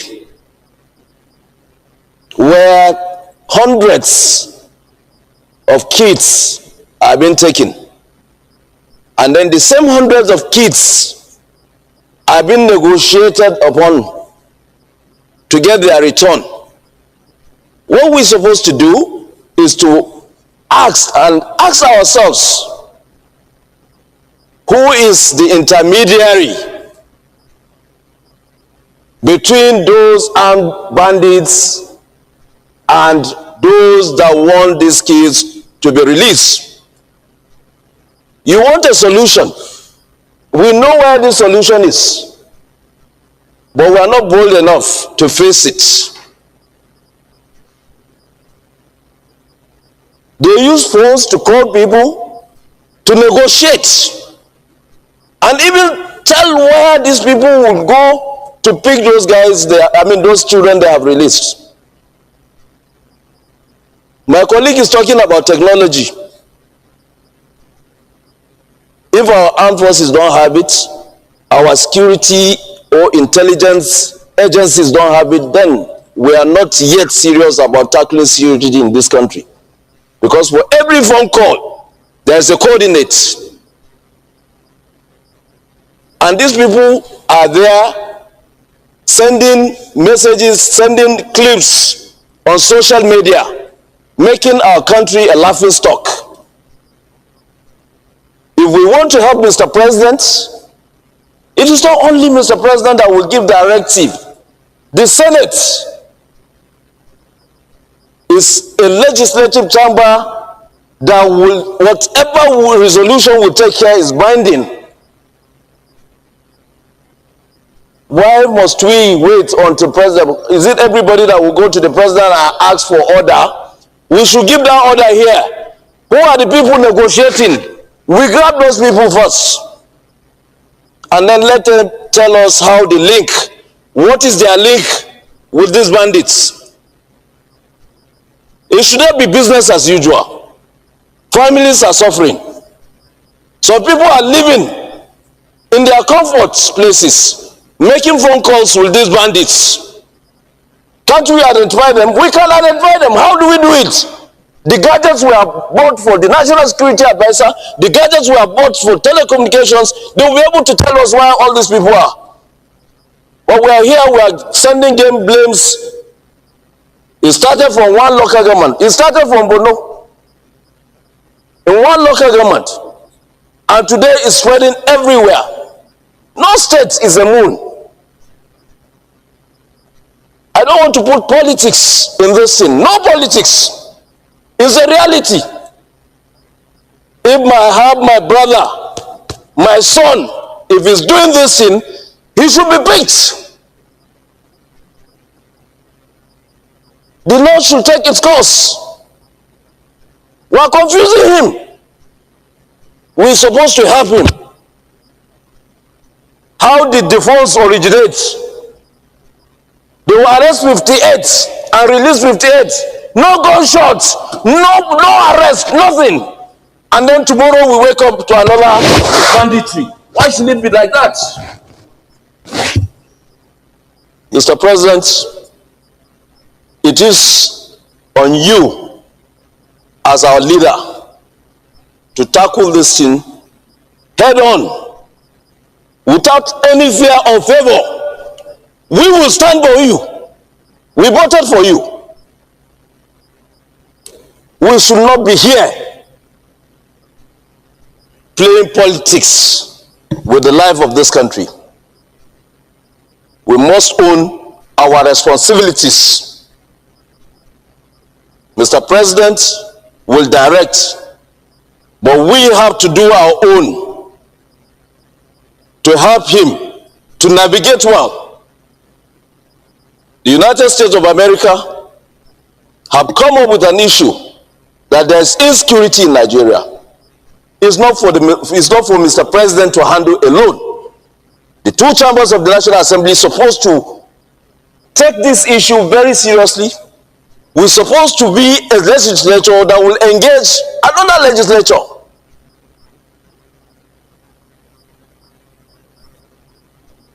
If a senator or a congressman will talk, a senator and a congressman in Nigeria are supposed to talk and engage them.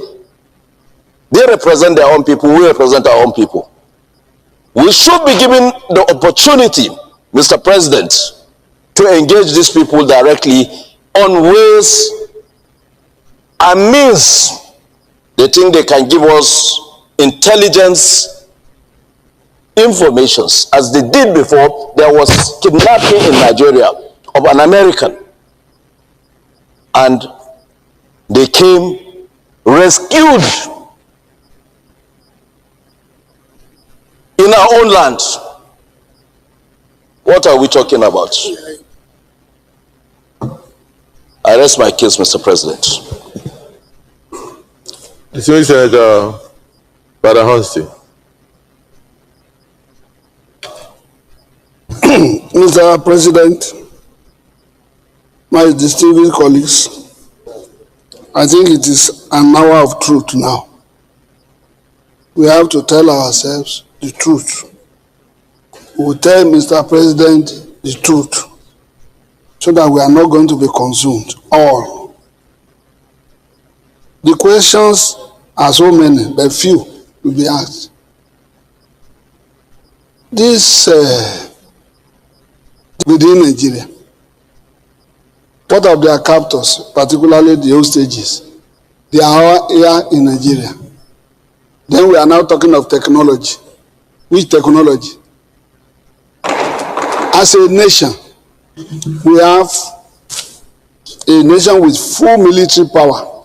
That's what we call Nigeria, which all of us belong to. Then some tortured, wretched boys are now holding us to ransom. And we are saying Our former president is here now. We nearly impeached the president.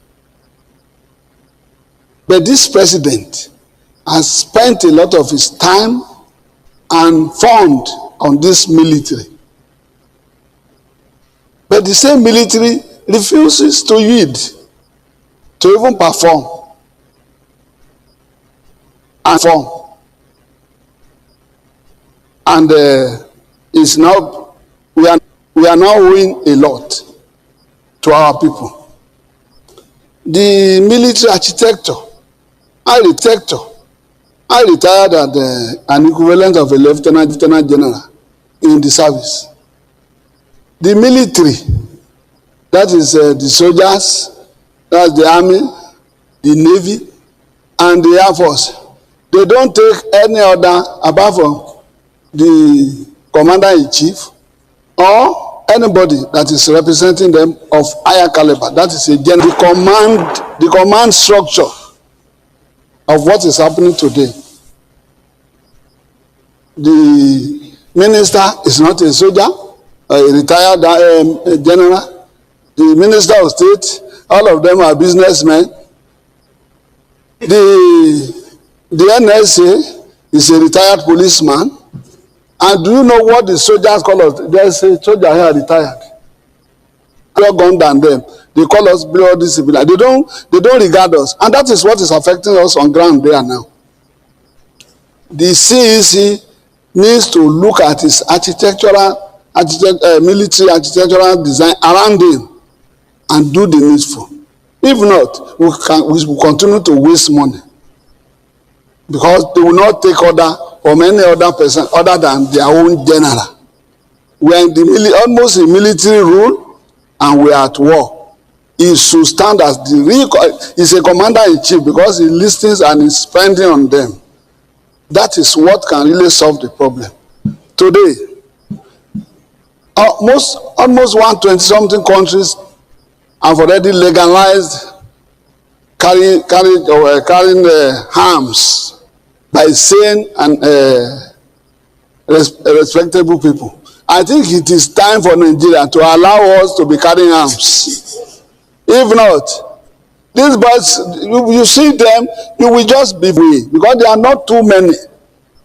It is time for us to stand and make a law that it is criminal for the negotiator, because the negotiators are even eating deep into what is happening today.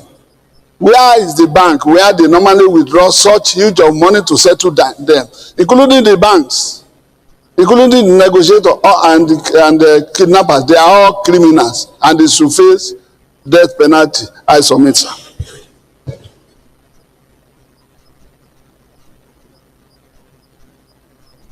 Distinguished Senator Asuku Ekpeyo. Good afternoon, Mr. President, distinguished colleagues. Thank you, Mr. President, for giving the opportunity to Cross River South to contribute to this very extremely important motion. My name is Asuku Ekpeyo, Senator representing Cross River South. Mr. President, before I go into the substantive part of this motion, I would like to state here, for the avoidance of doubt and for clarity, that from what I have gathered in this chamber today, what I have canvassed from all senators here, this Senate is one and is one-sided on this issue of insecurity.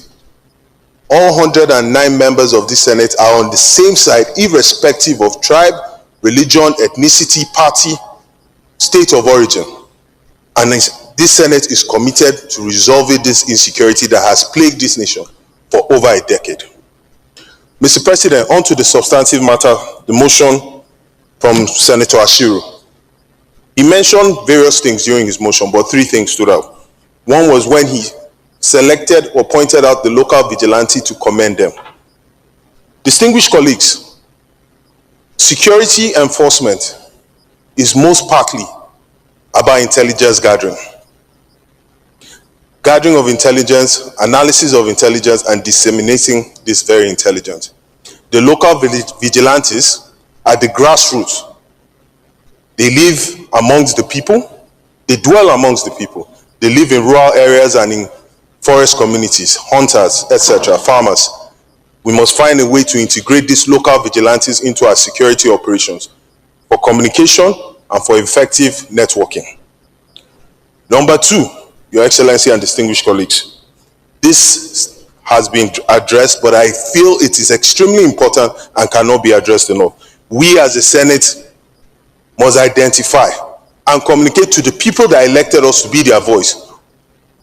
There are part of the report that states that military personnel were withdrawn from that school in Kebbi. We must identify who gave the command and why, and that must be made public to the Nigerian people.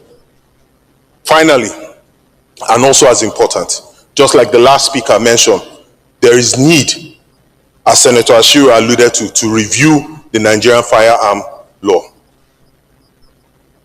We must get back to our people who elected us to represent them and find out their feelings on this. Distinguished colleagues, every man deserves the right to protect and defend his life and that of his family. And bringing a knife to a gunfight can never be a fair fight. We must discuss this. We must get back to our people. Mr. President, these are the three observations I would like to lay here. I rest my case. Thank you, sir. Senator Issa Jibrin. Your Excellency, Mr. President, very distinguished colleagues, I am Issa Jibrin, representing the very good people of Kogi East. Your Excellency, I have listened attentively to the comments by my colleagues, and I appreciate them all. But I want to dwell briefly on the issue of confidentiality of the plans and strategies by the military. The military is akin to games theory. In a games theory, the parties involved want to outdo the other, and the easiest way they can outdo you is to know your secret, that where these criminals are hiding are going to be cornered off. And the implication of that is that they will strategize. All we should have done is to go into the implementation without making the pronouncement in the public domain. Your Excellency, on this note, I want to appeal to the Chief of Defense Staff, the service chiefs, to be as silent as possible on the... Sorry, just information as we are discussing here now.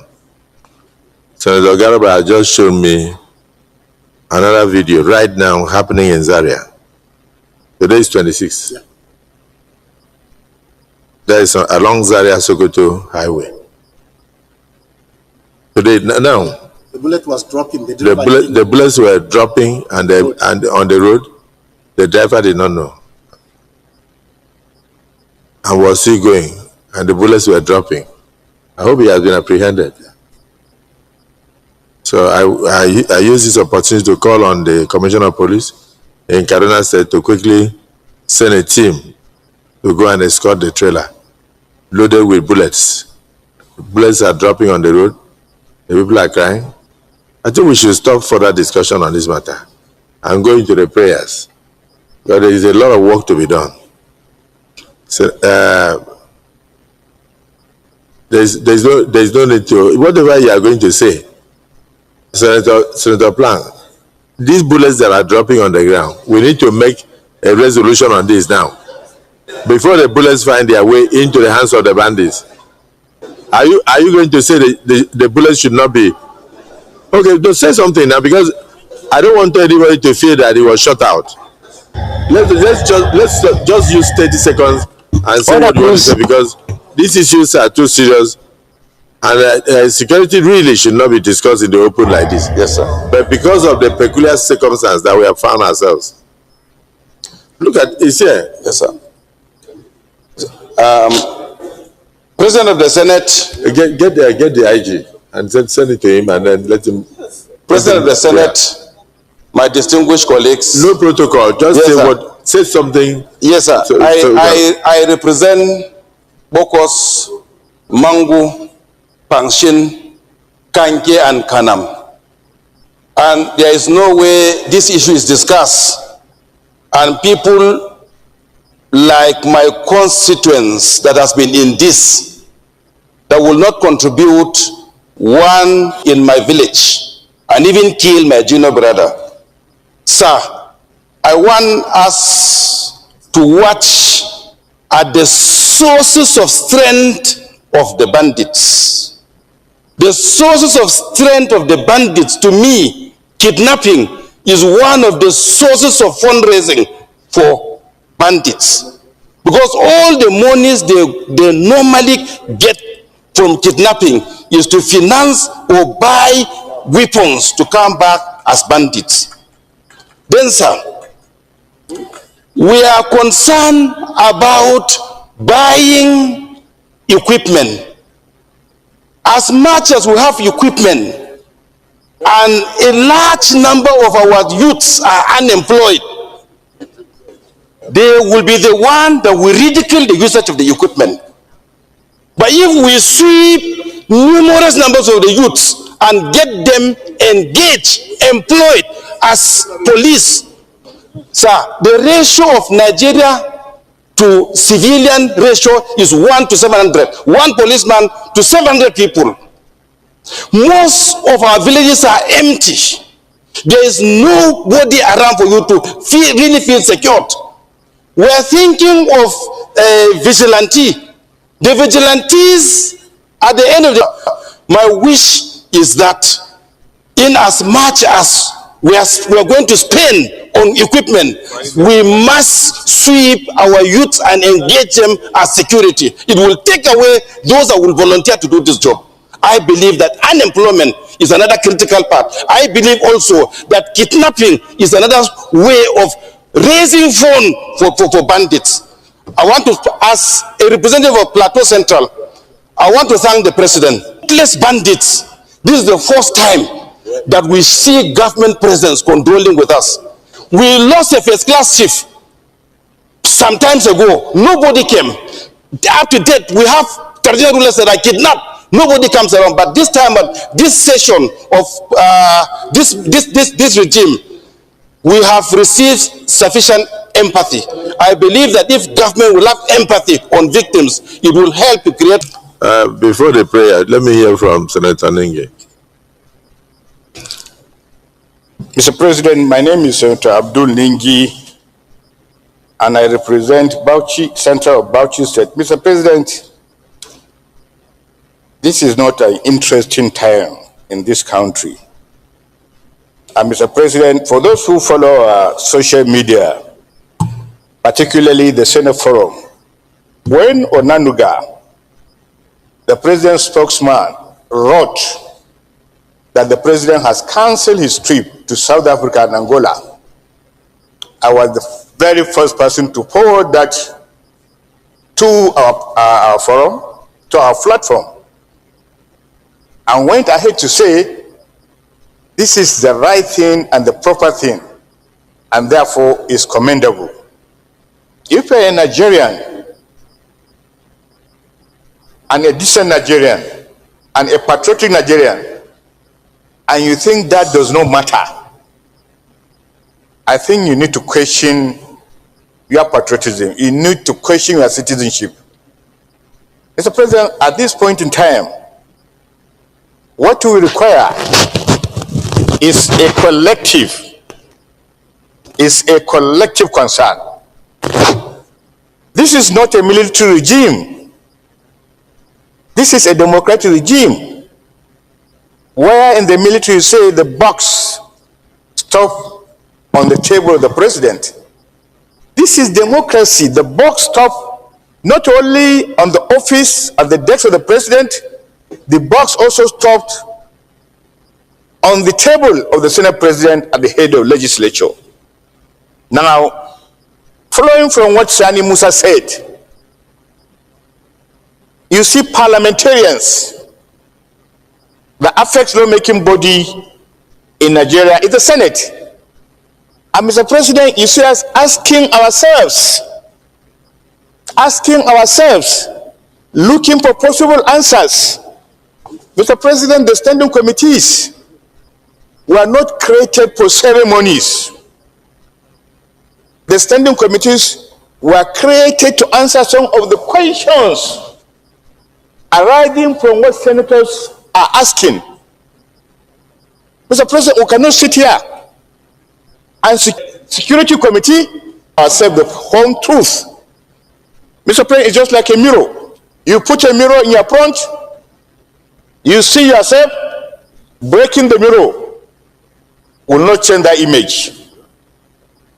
No matter how you do, what you see is what you get. What you are is what you get. Mr. President, we need to be proactive and we need to come with a very clear perspective how to deal with these issues.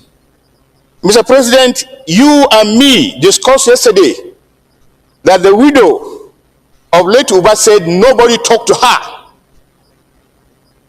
after her husband was gunned down. Nobody has communicated to her. Who are we going to ask? Are we going to tell the president to call commander-in-chief to ask? Or are we not having committee of the army here that will call the people? Look at this interview by Mrs. Uba, Musa Uba. What did you do and what did you not do?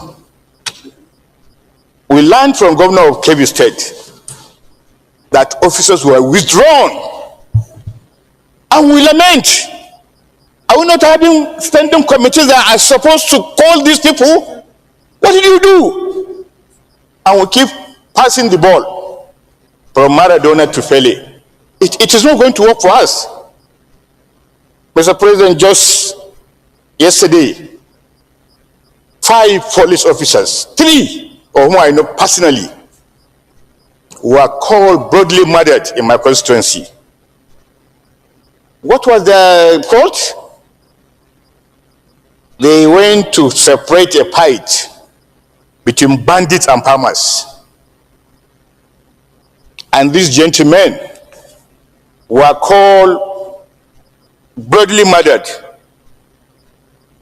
Mr. President,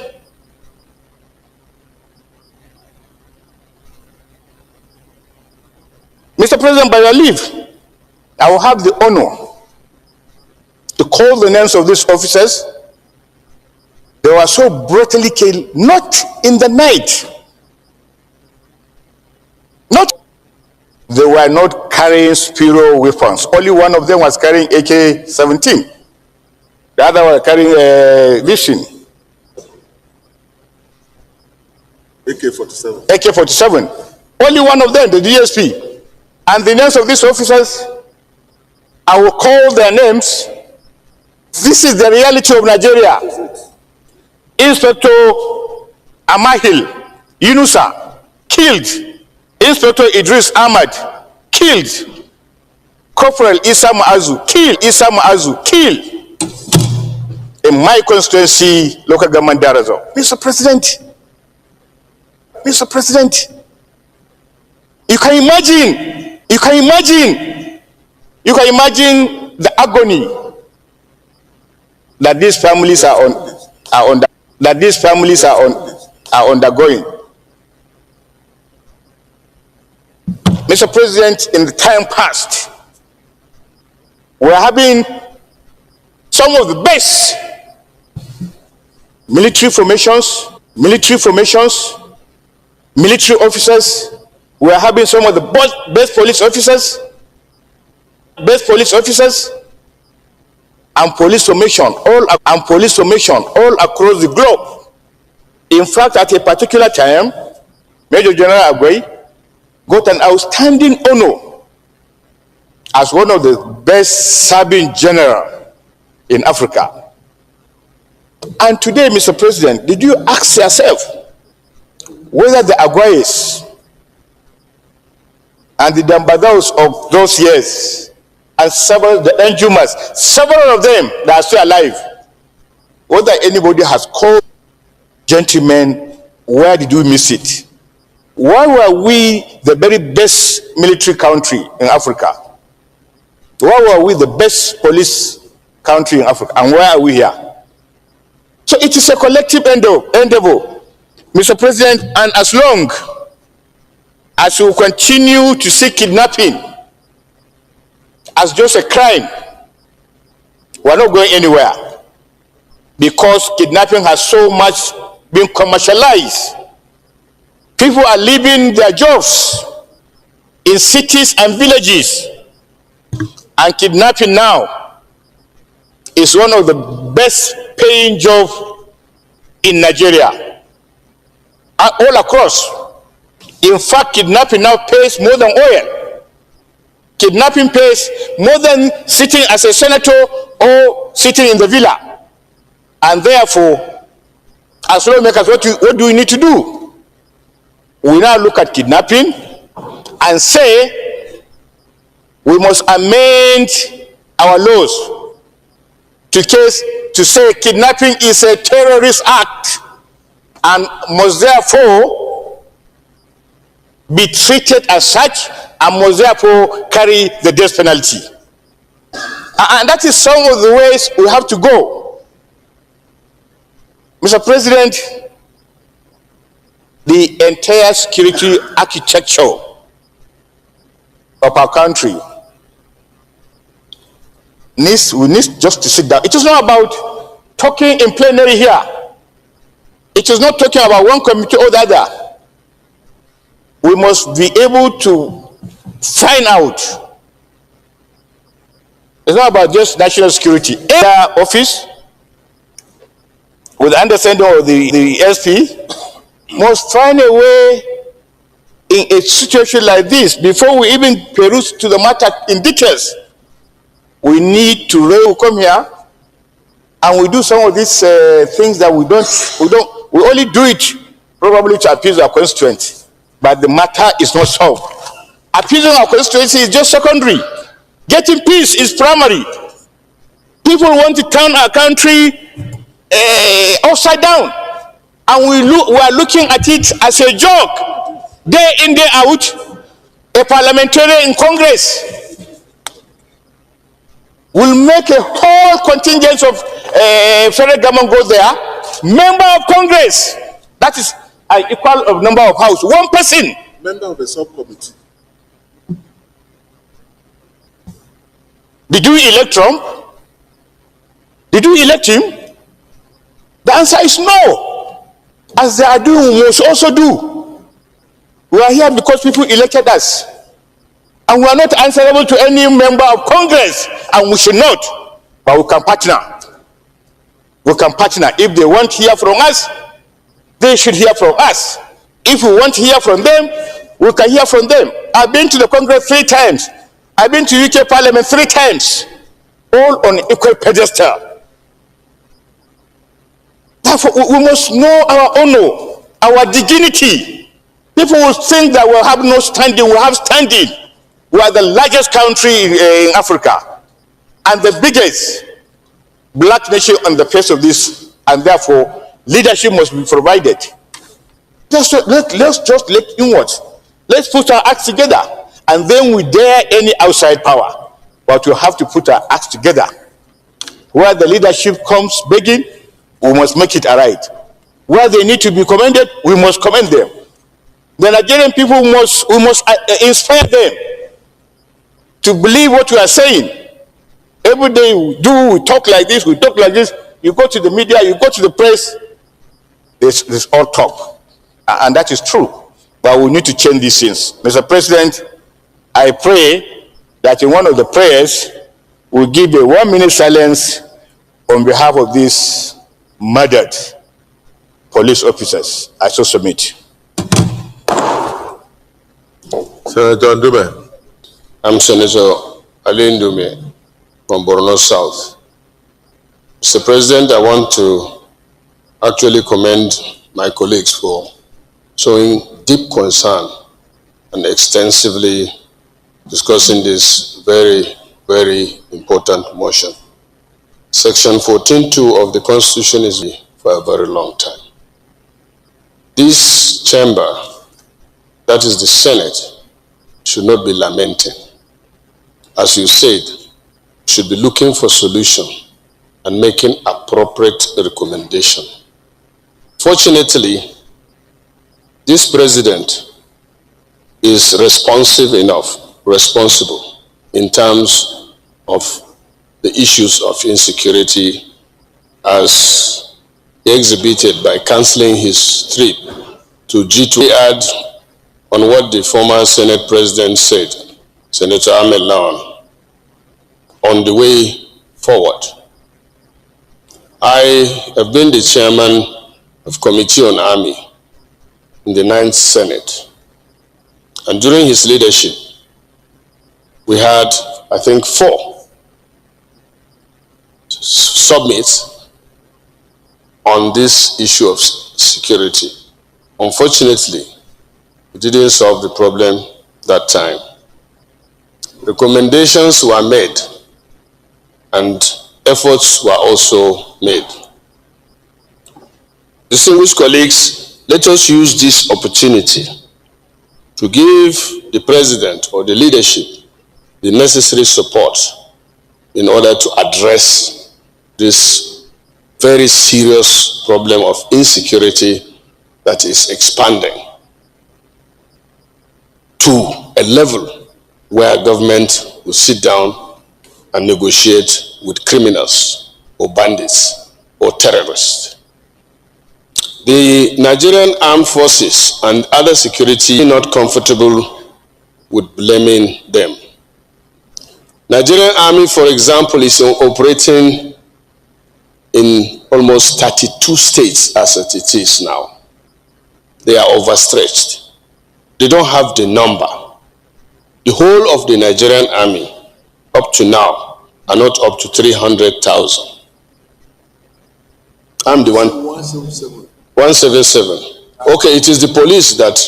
So the Nigerian Army is less than 200,000 together, including civil defense, DSS, whatever we have. It's not up to 1 million. In Egypt, the total population of Egypt is about 100 million. They have 1 million police. They have 500 active armed forces. That is Egypt with 100 million. Okay. And distinguished colleagues, in up to 18 years or above, one of them must be in one of the security services. That is part of their rule. So, the solution is what I have been talking since I was the chairman of Army. There are 4 things that need to be done urgently on a short-term, medium-term, and long-term basis. Number 1 is training. Our that we are facing now. But this time around, they are fighting an unknown enemy. That's why you hear they say unknown gunmen, because the gunman is not known. We have to train them adequately. Secondly, and this is also very, very important, is equipment for the armed forces. Mr. President, as I am speaking to you now, the Army aviation sector, which was strengthened by the current president, the coming of Mr. President changed the dynamics. But he is handicapped. Right now, the Nigerian Army aviation has only 2 helicopters. They ordered for 12. No, I don't want us to go into details of trying to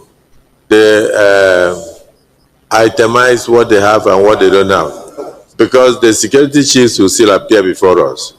Let them come and tell us what they have and what they don't have, and then tell us what they need in a closed session. In a closed session, then we'll take it from there. Well, so let me thank you for your contribution. No, let me land. Point of order. Please. Okay. This is very, very important. Yes, I said it before. Other aspect of Point of order. No, he's about to land. Just let him land.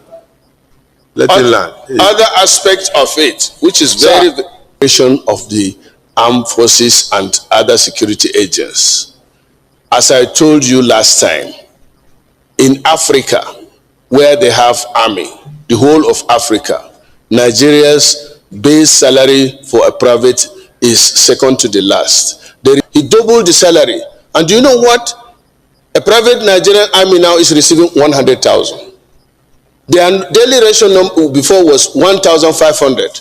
Now the president increased it to 5,000. No. Mr. President, please be patient. This is very, very important. We are not yet there. Okay. When they come before us, we are the ones in charge of budget. Let me tell you another problem. They will tell us what they did. Sir, with all due respect, generals don't complain. You don't expect a general to come and tell the Senate here. No, we will compel them to discuss freely with us.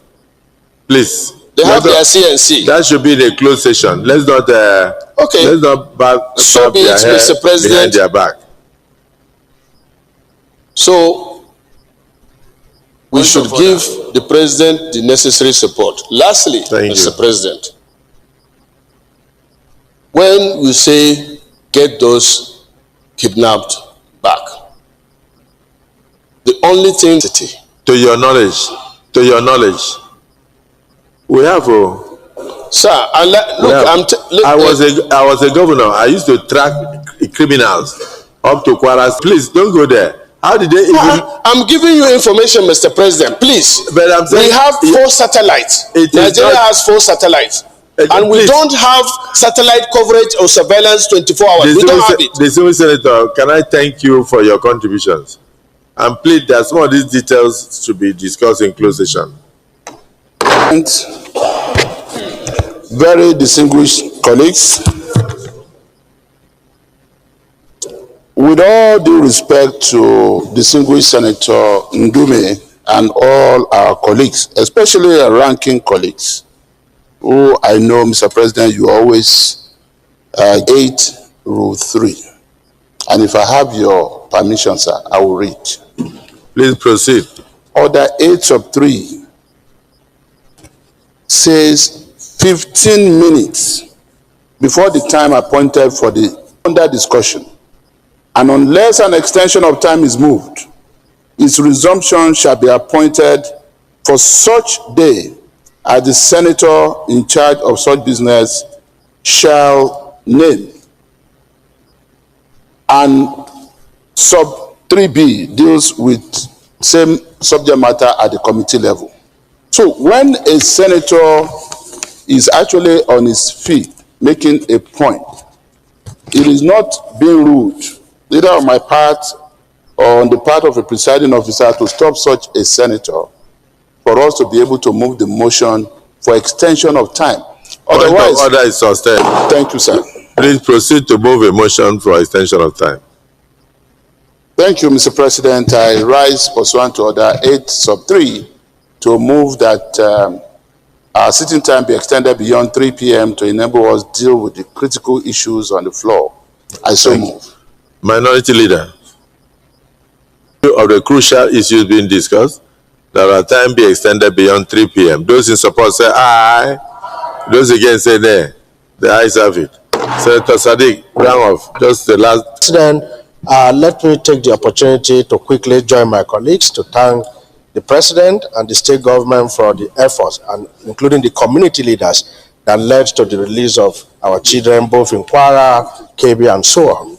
Having said this, Mr. President, my concern is that we are not actually interested in just releasing. We want, wherever you exist, we must accept that we are Nigerians and we are having an existential threat.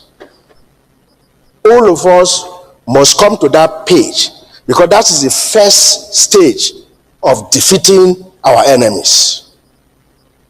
Mr. President, if we are able to move this, and this is a narrative that has to go around not only in the chamber, on social media, out there in other countries, we have to be clear as Nigerian citizens that this is who we are and we are together on this. Mr. President, the second most important thing we must identify as Nigerians is that, look, there are a category of Nigerians that are actually the first enemy before these criminals. Who are these people? One, Nigerian citizens in our various communities who are informants and collaborators with these criminals. Two, individuals in the military cycle, in the political space, who are collaborators, who are informing and assisting these persons. They are the number one enemies of this country. Mr. President, we must identify this as such and deliberately have an aggressive approach to come after these people and openly get them out for everybody to see, regardless of who is involved in this. Number three, Mr. President, which is what I have noticed first, I just came back from my constituency, and luckily the GOC from Ibadan that controls Kwara, the commander, they were in my constituency, and I went to join them. Yeah, I'm happy you guys are here. Large number of military people. What's the plan? And they told me how they are moving, what they are going to do, and so on. Mr. President, the challenge I've seen is directly linked with what Zama said. Yes, they are obeying the instruction of the commander-in-chief. That's why they are in my constituency. But how are they operating? I think there's a gap here. Why is that a gap? Maybe we are all getting it wrong. These guys are trained in conventional warfare. Their SOPs, their understanding right now is probably we are not at war. And this military guy need to be given a different type of approach in combating the enemies. And lastly, Mr. President, legislatures, we've been doing our best as far as supporting the military complex with appropriation. What I still think is high time that we change our focus and, in fact, invest more in our security. Because if the country is not secure, we can't have education, we can't have healthcare, we can't have infrastructure. For all their contributions.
Call on communities in Kwara, Kebbi, Niger, and across Nigeria to remain united, vigilant, supportive of agencies for their rapid interventions, and urge them to sustain coordinated operations until all abducted persons nationwide are rescued and perpetrators apprehended.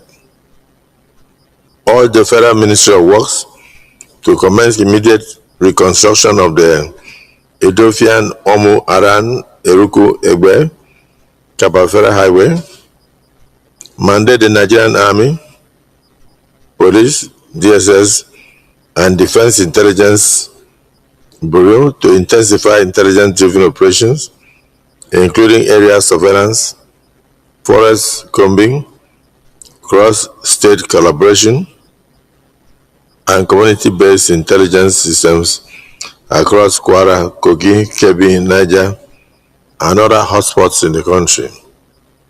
Call for the establishment of a joint task force covering the Kwara-Kogi corridor with forward operating bases in Eruku, Babanla. Okay, so let's start with prayer 3. Thank you, Mr. President.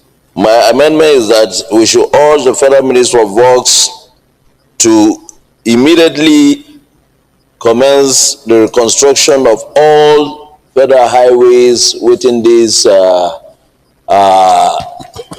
bandits operated areas across the country, particularly the bandits affected areas.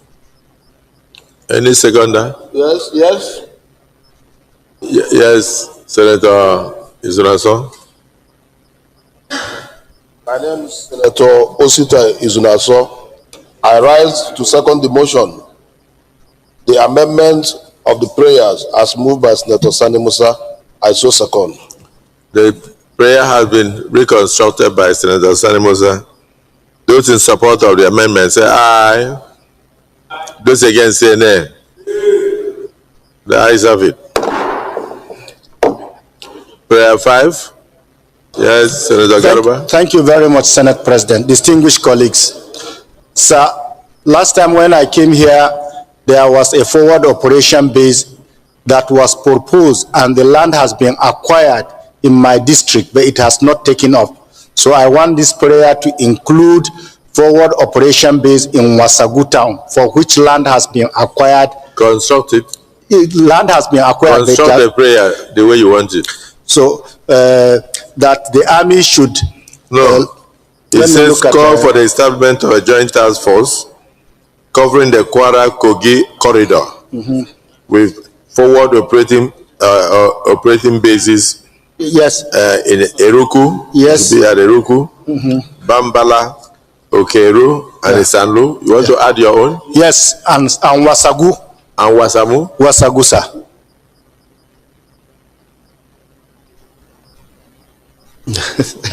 Yes, Kango Wasagu, sir. Kebbi State, yes. Wasamu in Kebbi State. Wasamu in Kebbi State, yes. Kebbi State. Yes, sir. Any seconder? Yes, Senator Neda. Mr. President, distinguished colleagues, Senator Neda Imanso in Dosa Senatorial District. I stand to second the amendment by. I think we should expunge. Read what is in prayer. Mandate the Senate to investigate the root causes of rising insecurity and the role of internal collaborators and report back within 14 days. No. There's a subsisting committee. So we should delete prayer. So those in support that we delete prayer 7 say aye. Aye. Those against say nay. The ayes have it. Thank you for pointing out. Prayer 7 is deleted. No, we'll come to that. So prayer 8 is advise the federal government to strengthen the local vigilantes to be able to respond swiftly to similar attacks in future.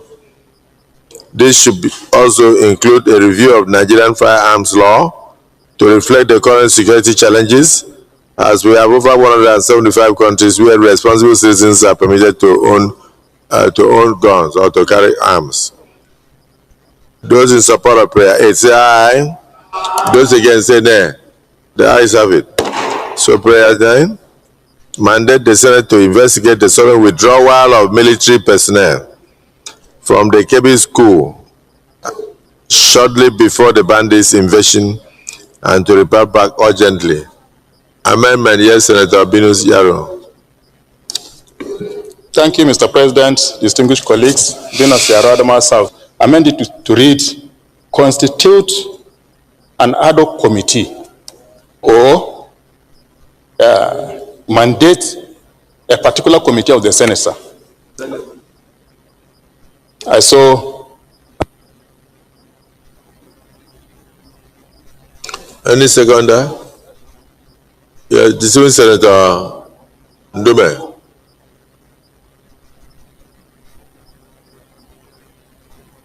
Thank you, Mr. President. Sergeant Adams, can you let those people know we are still in session? They should have their committee meeting outside. Mr. President, the amendment raised. Clerk of the Senate, will you go there and see what is going on there? Yes. Instead of Senate, we remove and replace it with Senate Committee on Army to investigate the sudden withdrawal of military personnel, whose army or defense, whichever the two. It's either defense, cool? Okay. Either army or defense. Before then, Mr. President, can you mandate Senator Adam Osomole to go back to his seat?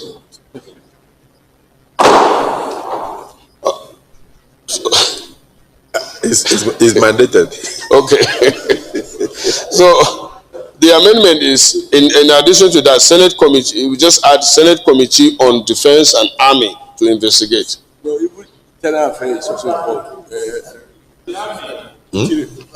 Interior security.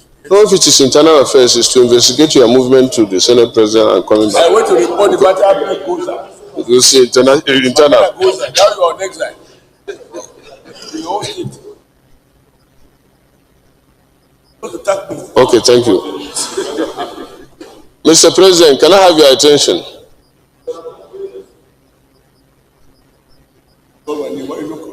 Okay, Senator Adams said I should also ask you to mandate Senator Lalong to go back to his seat.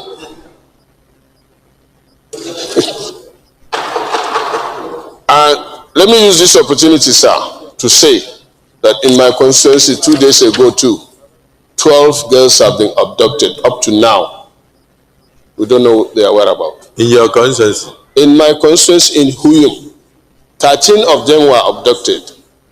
One. Amending the motion, don't forget. Yeah, I've amended the motion already. But now you are narrating. Is that coming to the We said defense and army. The amendment so is. The amendment is that. No, we said army, defense and army. We said mandate the committees on defense and army to investigate the sudden withdrawal of military personnel from the KB school shortly before the bandits' invasion and report back urgently. That is the amendment. Yes, seconder. On that amendment, sir. No, I'm seconding because Yaro has already made. Sir, before you put the question on that amendment, because I mentioned this while I was making my contribution, we said a joint committee by Senate committees on defense, army, air force, national security and intelligence, interior, special duties, and police affairs. It should be a joint investigation by them. And we'll give them 2 weeks to report back to us. Okay, I don't know which one is more appealing, allowing 2 committees or allowing all our security related committees. So allowing all security related committees or allowing 2 committees, those in support of all related security committees of the Senate to go into this investigation and report back to the Senate in 2 weeks. Say aye. Those against say nay. Well, the ayes have it. Allowing only 2 committees to investigate and report back to the Senate in 2 weeks. Those in support say aye. Those against say nay. So it means that they are allowing the Senate committee, all the committees, the Senate Committee on Army, the Senate Committee on Air Force, the Senate Committee on National Security and Intelligence, the Senate Committee on Interior, Special Duties, Navy has been mentioned, and Police Affairs to come together, investigate that particular issue relating to the death of Brigadier General Oba and report back to the Senate in 2 weeks. Is that the view of the Senate?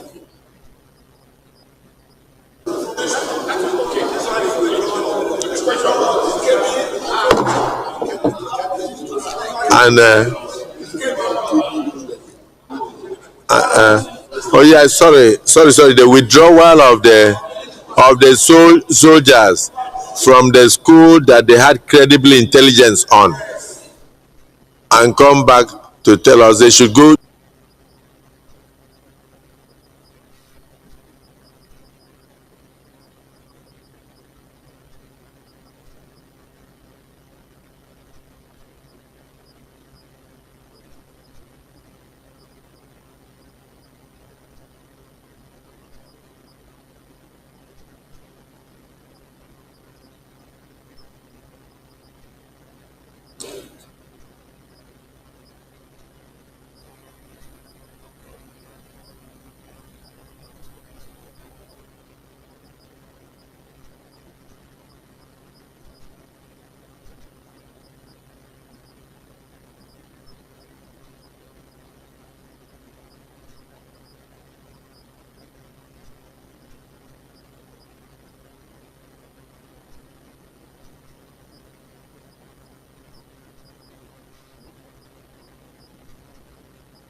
Senator Ningi.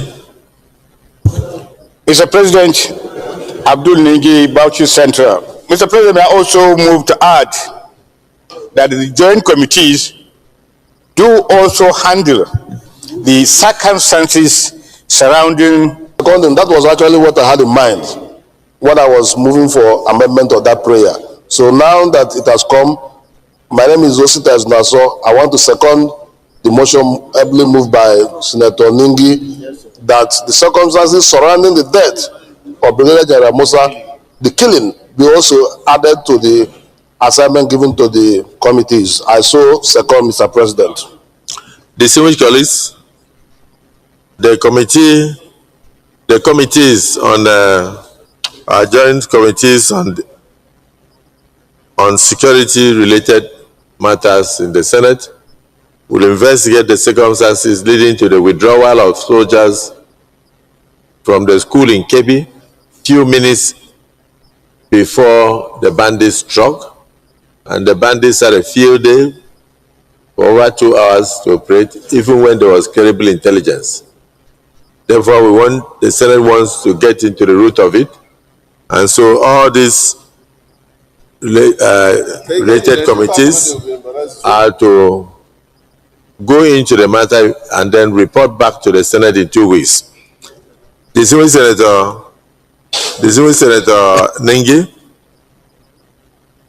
has also moved a motion that the circumstances surrounding the death of Brigadier General Oba, who also made a passionate call, but unfortunately his position was given away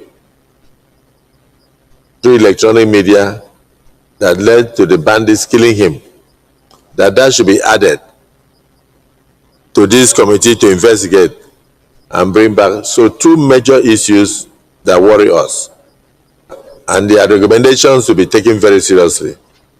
Those in support that the death of General Oba and the circumstances surrounding his death be added to the committee for investigation, say aye. Those again say nay. The ayes have it. Now, the lead committee, before the additional prayer, the lead committee on this that will chair will be the Committee on Defense, and the issue is very serious.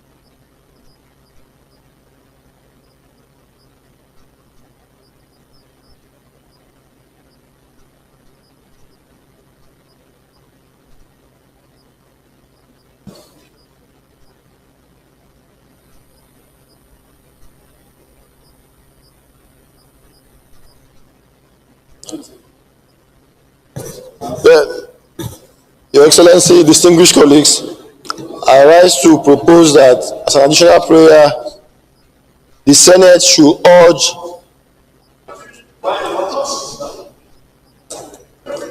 additional prayer now.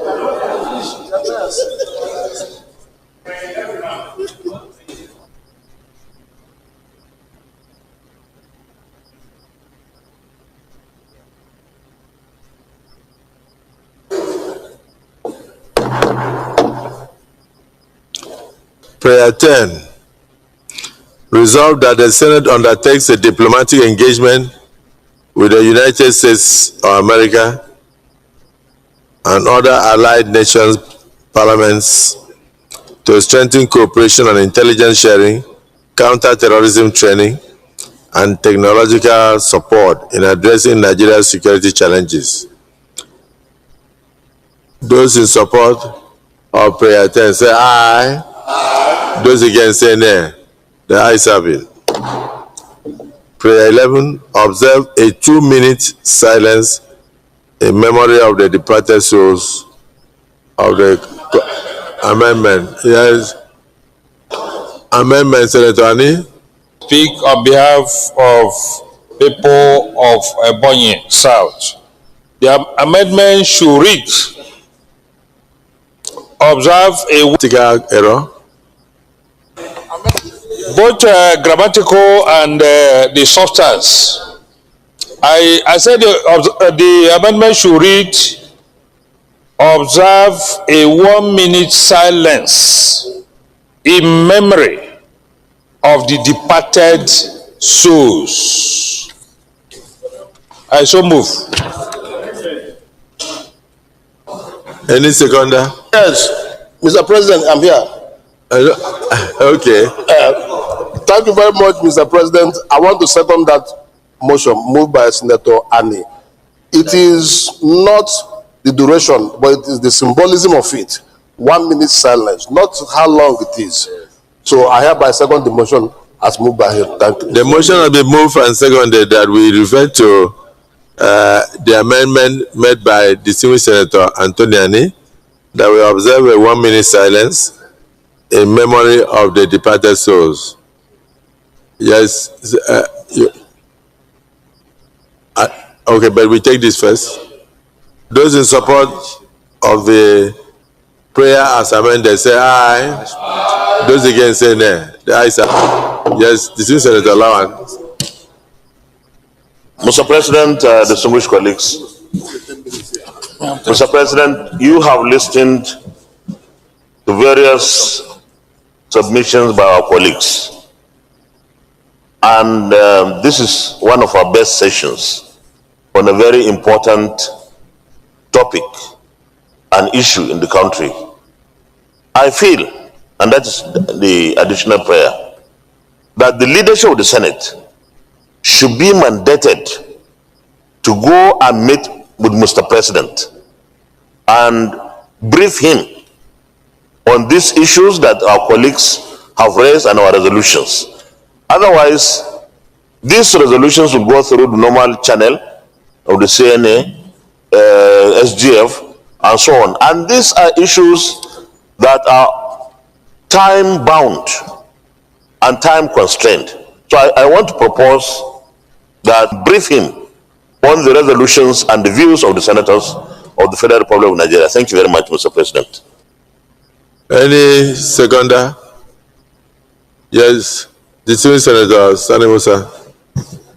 Thank you, Mr. President. My distinguished colleagues, I'm Mohammed Sani Musa. I stand to second the motion as presented by distinguished Senator Ahmad Lawan. I so second. Distinguished colleagues, a motion has been moved and seconded that the leadership of this Senate should immediately move to brief Mr. President for the leadership to move to him and brief him accordingly, resolution by resolution, because Nigerians want to get an end to this insurgency, and the Senate is very concerned. That's why we have devoted the entire day towards discussing this. It's not for nothing. Yes, just before additional prayer, the Senate leader has raised his hand. Mr. President, your directive is well taken. And let me just say that I'm actually rising pursuant to Order 1B of our rules. And the reason I have to do what I'm about to do, because I had to choose between bringing a motion or merging it to be part of what we are discussing now in the name of additional prayers. Sir, nothing is going to change unless we ourselves first change. And it's easier for us to identify with the call by Nigerians of Mr. President and Commander-in-Chief on the need to have a rejig or a further rejig of the security architecture. Of course, that will be part of our prayers. But I believe that we should start from inside. Sir, most respectfully, I refer you and our distinguished colleagues to Order 23 and Order 94 of our rules. And if I have your permission, sir, I will read. Please proceed. Thank you, sir. Order 23.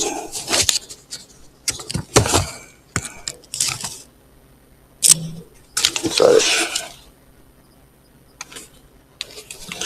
Order 23 provides for the duties of the office of the leader of the Senate.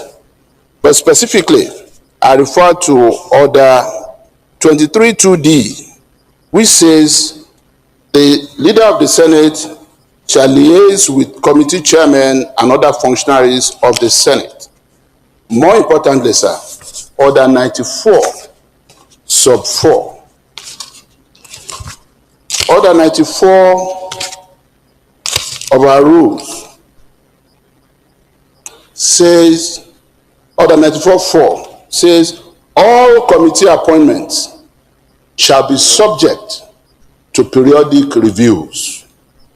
Mr. President, I stand on the floor today without prejudice to anyone, and yet without minding whose ox is God, to say that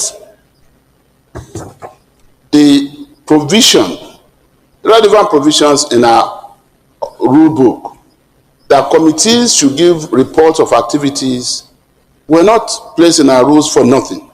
It's for us to be able to guide ourselves.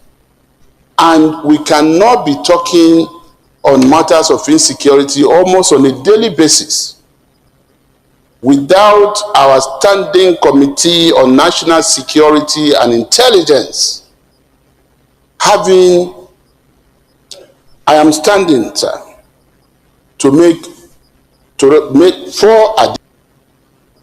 My first additional prayer is that this Senate resolves to dissolve its standing committee on national security and intelligence, as well as the standing committee on national intelligence and security, and also our committee on Air Force also seem moribund 2 years after, and therefore he has made a motion that the two committees be dissolved forthwith for reconstitution.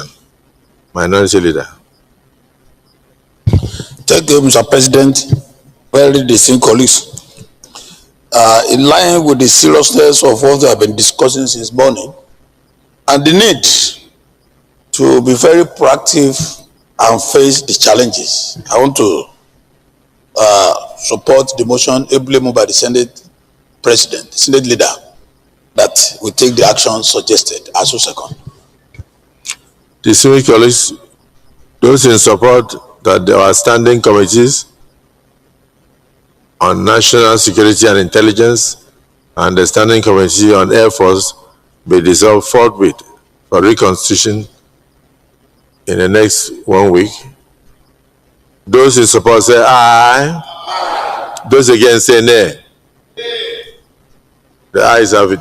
As you noted, only one person said nay. Yes, go on to the next issue. The next issue. You had 4 issues. We have the Senate has agreed to one. By implication, Yes, sir. the Standing Committee on Air Force and the Standing Committee on National Security and Intelligence, both committees are hereby dissolved. Thank you. Mr. President, very distinguished colleagues, my second additional prayer is that the Senate resolves to give its standing committees on Army, Navy, Defense, Interior, and Police Affairs 1 week to brief the Senate in closed-door session on the activities of the committees. That's my prayer number 2. I'll let you put the question. Verbally or in writing? Verbally or in writing? Well, I'll say both, sir. Both. Both. Minority But leader. in closed-door session. Minority leader.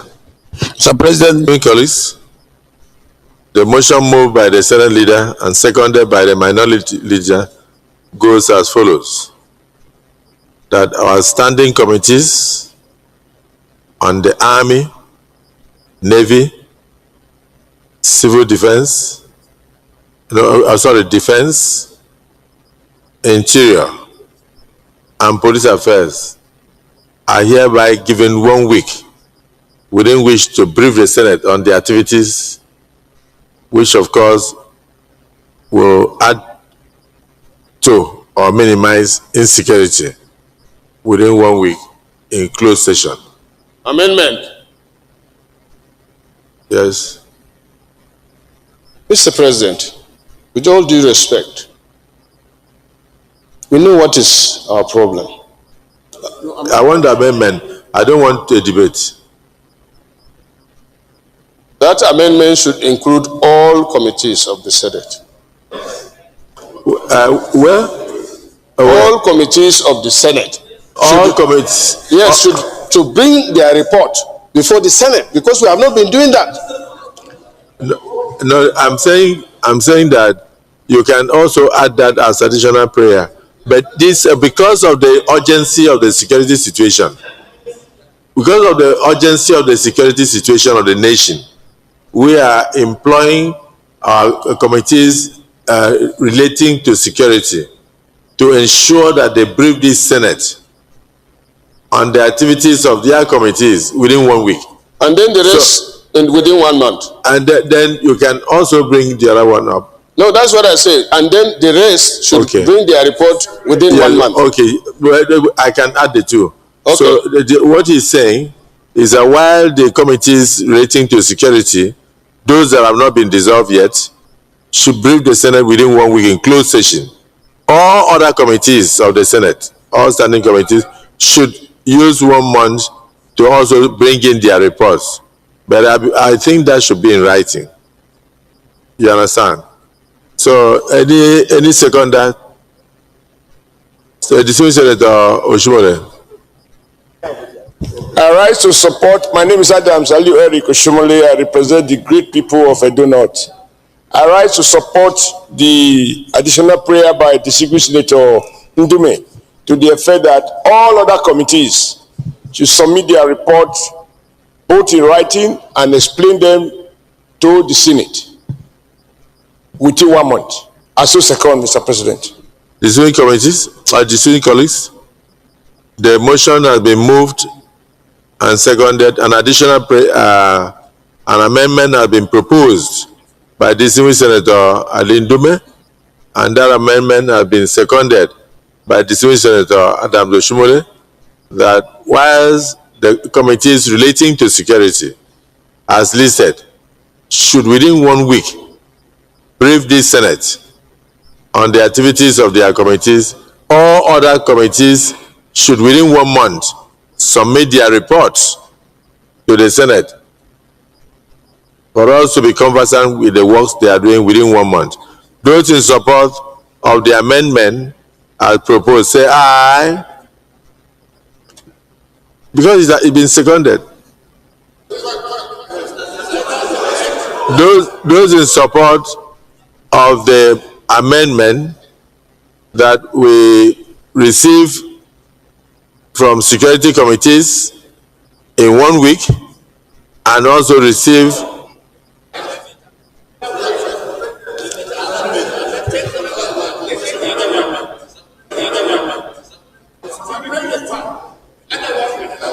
no. You see, what he did, you can't separate them. Okay.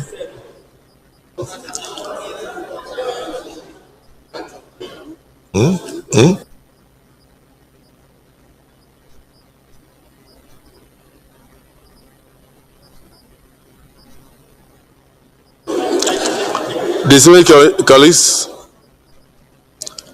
on the first leg of the motion, that all security related committees as listed should within 1 week brief this August assembly of their activities, which will help us to justify their existence, their functionality, and their efficiency within 1 week. Those in support say aye. Those against say nay. The ayes have it. Distinguished colleagues, on the issue of all Senator Ali Dube and seconded by distinguished Senator Adams Oshimole, those in support say aye. Those against say nay.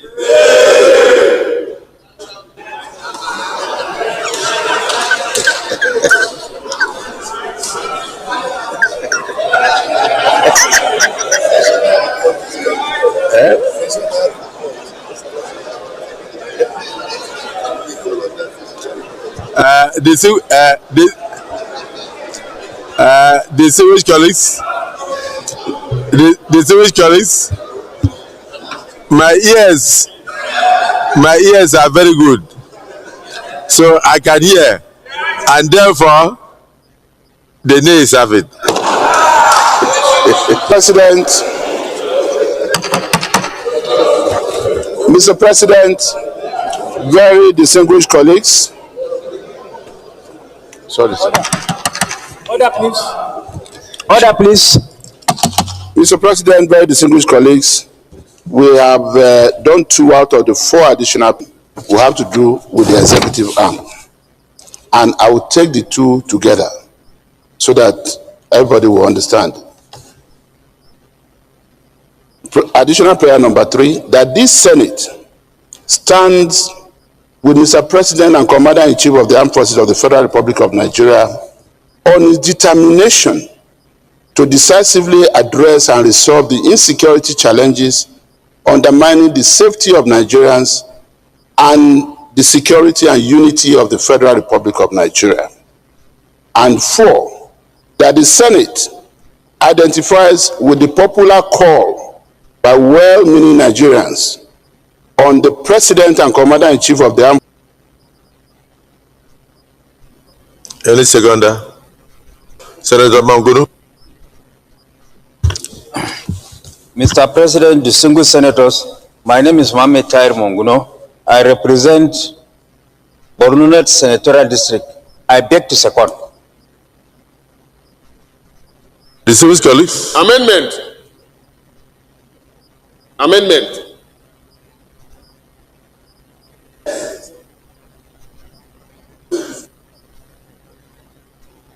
Because it has been seconded, please let the amendment come as additional prayer. Mr. President, before you put it to vote, it should this is Senator Yao. Sorry, this is Senator Yao. Majority will always have its way. Sorry, this is Senator Dube, no argument. Senator Sahabi Yao. Let's go by the parliamentary practice that once a prayer, all forgets about and go by what has been called for and amended. Well guided. Well guided. Senator Sahabi Yao, a veteran of the Senate, has has given us guidance that once a prayer, additional prayer is met and seconded, that the question must be put by the presiding officer, and that any other thing that comes should come by a further additional prayer. So the Swing Senator Ndume, I put the question, thereafter I come back to you. Those in support of the prayers proposed by the Senate leader, one, that this Senate stands shoulder to shoulder with the President of the Federal Republic of Nigeria in his determination to minimize and eradicate insecurity and fight the insurgents headlong to ensure the safety and security of lives and properties of Nigerians on the one hand, and secondly, he should further that the Senate hereby calls on him to further rejig his security architecture for optimal results. Those in support of the two motions as additional prayers say aye. Those against say nay. The ayes have it. The two are carried. Clerk of the Senate, ensure the best interests of the nation. We are not interested in looking at anybody's face. We are interested in what can assist the president and what can assist Nigerians to sleep well. So I thank you all. No, first, Senator Ndume.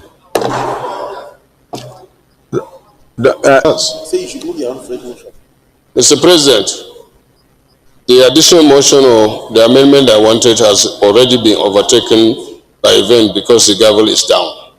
But all I wanted to say was that it is our responsibility and to note that recently we screened the service ships.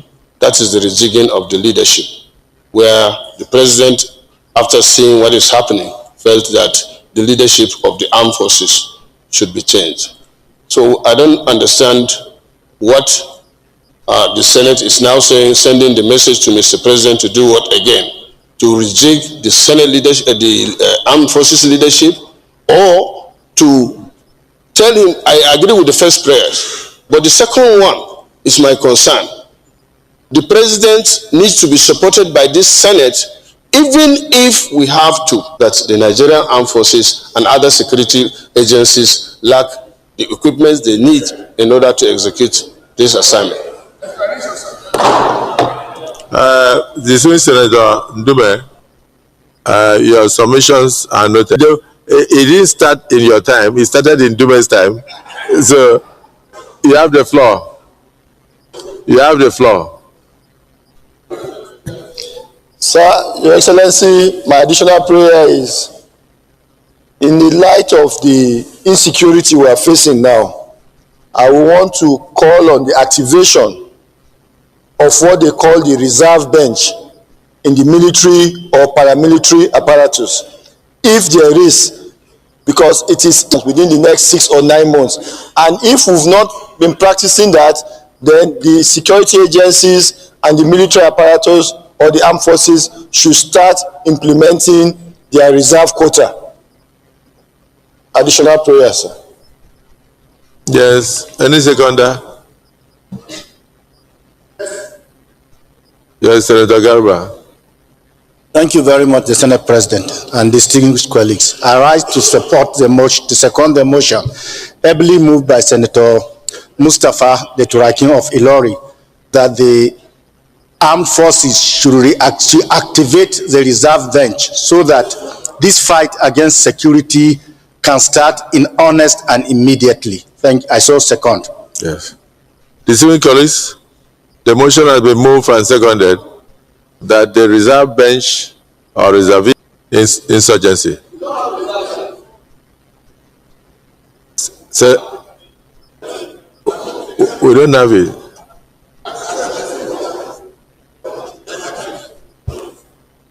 Well, the motion has already been moved and seconded. Those in support of the motion say aye. Aye. Those against say nay. The nays have it. Yes. Immediately, the Senate leader to bring a proposed amendment to the Anti-Terrorist Act to include kidnapping as a terrorist act. Any seconder? Yes, Senator Adams Oshimole.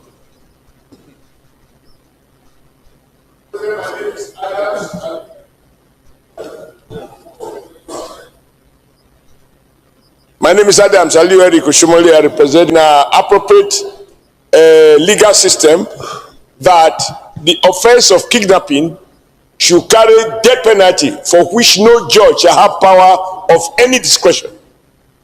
Laws by parliament in this case, because it is serious. If you will indulge me, I will say also to urge governors to have the courage to uphold the letter of the Constitution. Governors shall proceed to sign the appropriate instrument for those death sentences to be carried out. Laws are made to be obeyed. He who swore to the Nigerian Constitution must obey it. That is why I signed death penalty when I was a governor. Some other governors don't refuse to sign, even though their agent may be wasting people under election tension. Distinguished colleagues, a very serious addition has been made that the laws of the Federation now on terrorism, anti-terrorism, that kidnapping should be the penalty for kidnapping should be changed immediately to carry the maximum punishment of death.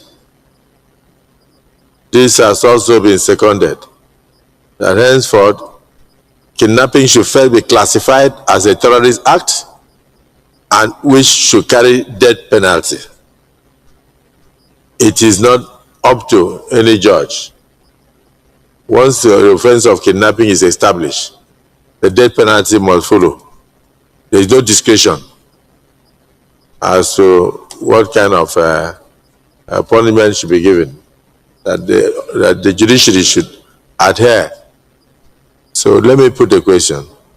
Those in support that terrorism, no, that kidnapping should henceforth be described as a terrorist act, and that kidnapping should henceforth carry death penalty as a terrorist act in Nigeria. Say aye.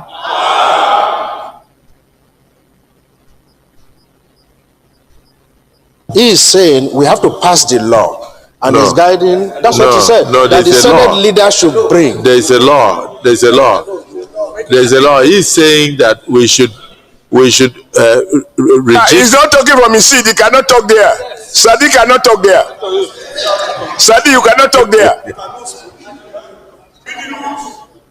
Yeah, Senator Adams Oshimole, whatever Sadiq said is deleted from our books because he was not speaking from his seat. So he's ruled out of order. So yes.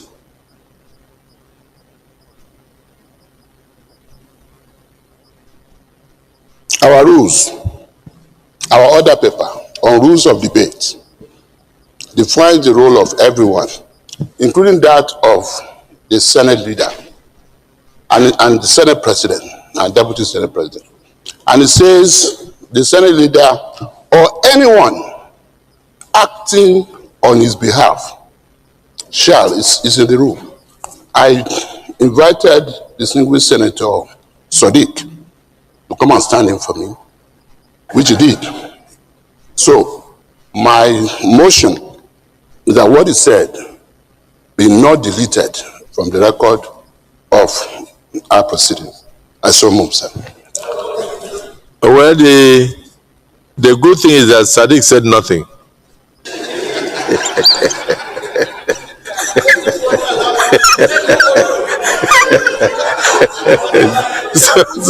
So your interpretation of the rule is classified as a terrorist act. Those in support of that say aye. Aye. Those against say nay. The ayes have it. 2, that in line with the provisions of the Terrorism Act, that the offense of kidnapping henceforth should carry the death penalty.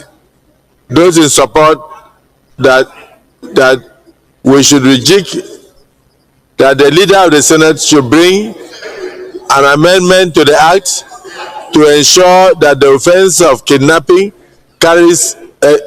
becomes a terrorist act, and in addition carries a death sentence without any option of fines of fine, and without any discretion on the part of the judiciary.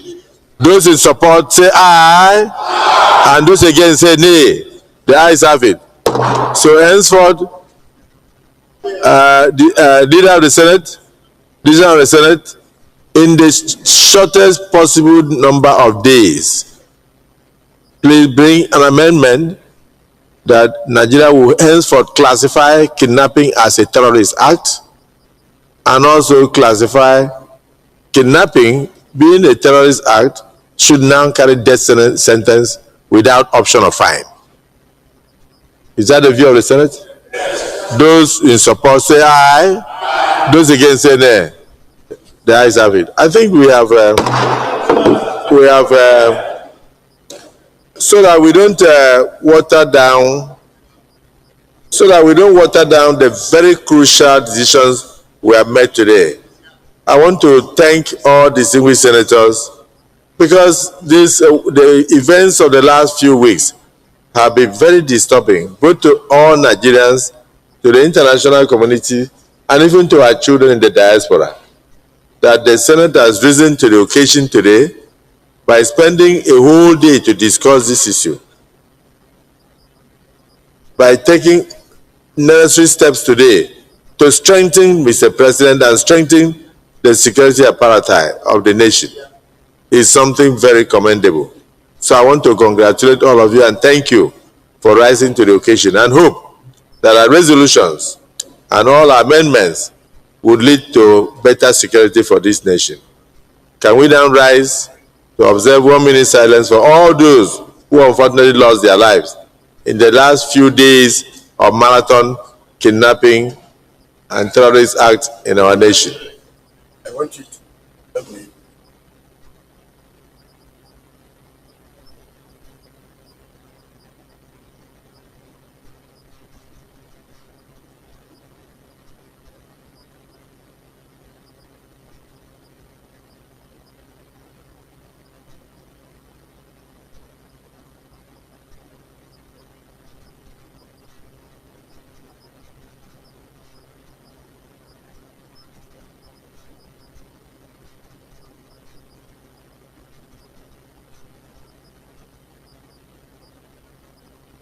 From our Nigerian citizens who lost their lives in the Kebbi saga, down to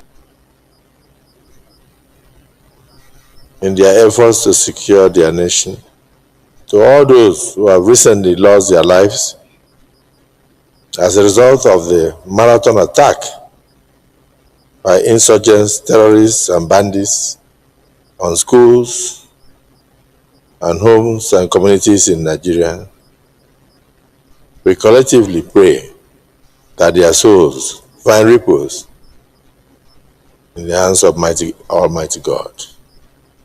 And we say amen.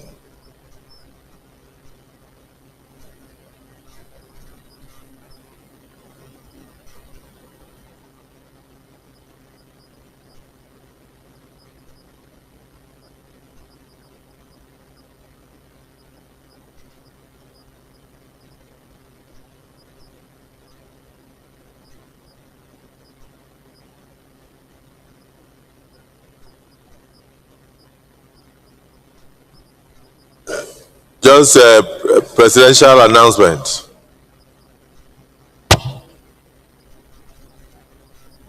Distinguished Senator Godswill Akpabio GCON, Senate President, National Assembly Complex, Distinguished Senate President, request for confirmation of appointees or request for confirmation of appointments of non-career ambassadors designate. In accordance with the provisions of Section 171, subsection 1 and 2, C and 4 of the Constitution of the Federal Republic of Nigeria 1999 as amended. I am pleased to present for confirmation by the Senate the underlisted 3 nominees first. 3 nominees are non-career ambassadors designates. 1. Kayode Are from Ogun State, from Oyo State. Whilst I hope that the Senate will consider and confirm the appointments of the nominees expeditiously, please accept, distinguished Senate President, the assurances of my highest considerations. Yours sincerely, Bola Ahmed Tinubu, President Commander-in-Chief of the Armed Forces of the Federal Republic of Nigeria. 3 ambassadorial nominees for immediate attention. I'm sure others will follow. So we, Senate Committee on Foreign Affairs, to revert to the Senate within the next 1 week. If they finish in 3 days, we'll take it. If they finish in 5 days, we take it, but within 1 week.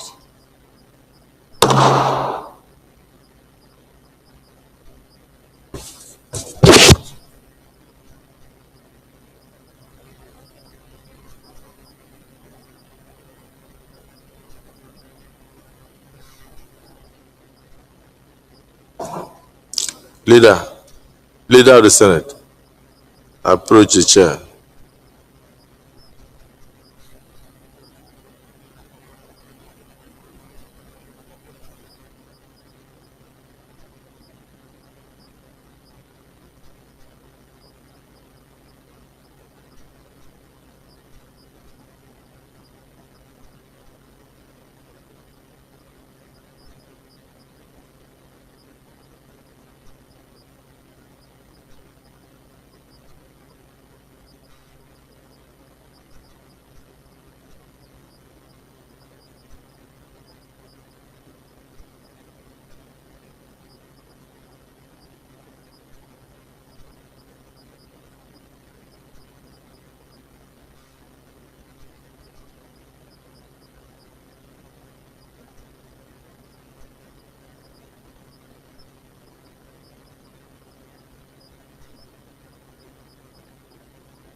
Yeah.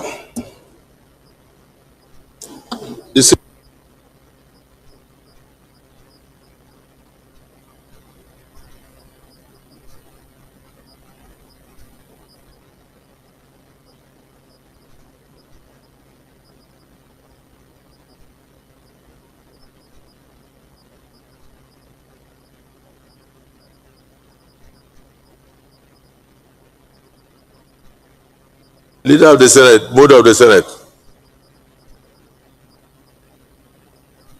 Thank you, Mr. President and distinguished colleagues. Mr. President, it's been quite a day. Move that we stand down other items on our order paper. Minority Leader, stand down other items on the order paper for another legislative day. Those in support of this say aye. Those against say nay. The ayes have it. Now, just one letter. This is invitation to one-day public hearing. Your Excellency will recall that the Senate that is sitting on Tuesday, 11th day of November 2025, read for the second time the Customs, Excise, Tariff, etc. Consolidation Act Amendment Bill 2025 SB 713 and refers same to the Committee on Finance and Customs, Excise and Tariff for further legislative action. In view of the above, the committee is organizing a one-day public hearing scheduled to hold as follows: Thursday, 27th day of November 2025, time 12 noon, conference room 022, new Senate New Building, National Assembly Complex. On behalf of the Joint Committee members, I have the pleasure to invite His Excellency, the Senate President, to declare the public hearing open. Please accept the assurances of the committee's highest regards. So all members of the committee are hereby notified that they will all be present on that day.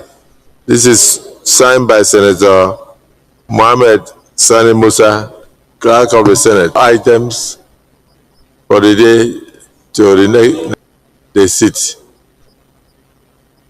That's why I put 12 noon, because he thinks that we are likely to adjourn for the zonal hearings of the Northwest and the North Central tomorrow. But let me also mention, for those who may travel and may not want to come back, that there is a dinner organized by the First Lady of the Federation for all the 8th day of November at 6 p.m. at the banquet hall in the villa. All members of the National Assembly, you are invited by the First Lady to a dinner on Friday, which is next tomorrow anyway, 28th day of November 2025 at 6 p.m. So if you are traveling for the various zonal conferences, please try and be back on. The Senate is hereby adjourned to 27th day of May. I don't know why May is in my mouth. 27th day of November 2025 at 11 a.m. prompt. So let me thank all distinguished senators for painstakingly contributing to the various issues discussed today. And like I said, I believe that they were very uplifting, very insightful, and will really help to ensure that adequate steps are taken, and if the resolutions are followed, Nigerians, both children in schools and Nigerians at home, will sleep well. And the President will know that yes, indeed, this Senate and the National Assembly is behind him in his actions to reposition Nigeria security and infrastructure-wise. I thank all of you. Thank you so much, and God bless the Nigerian Senate.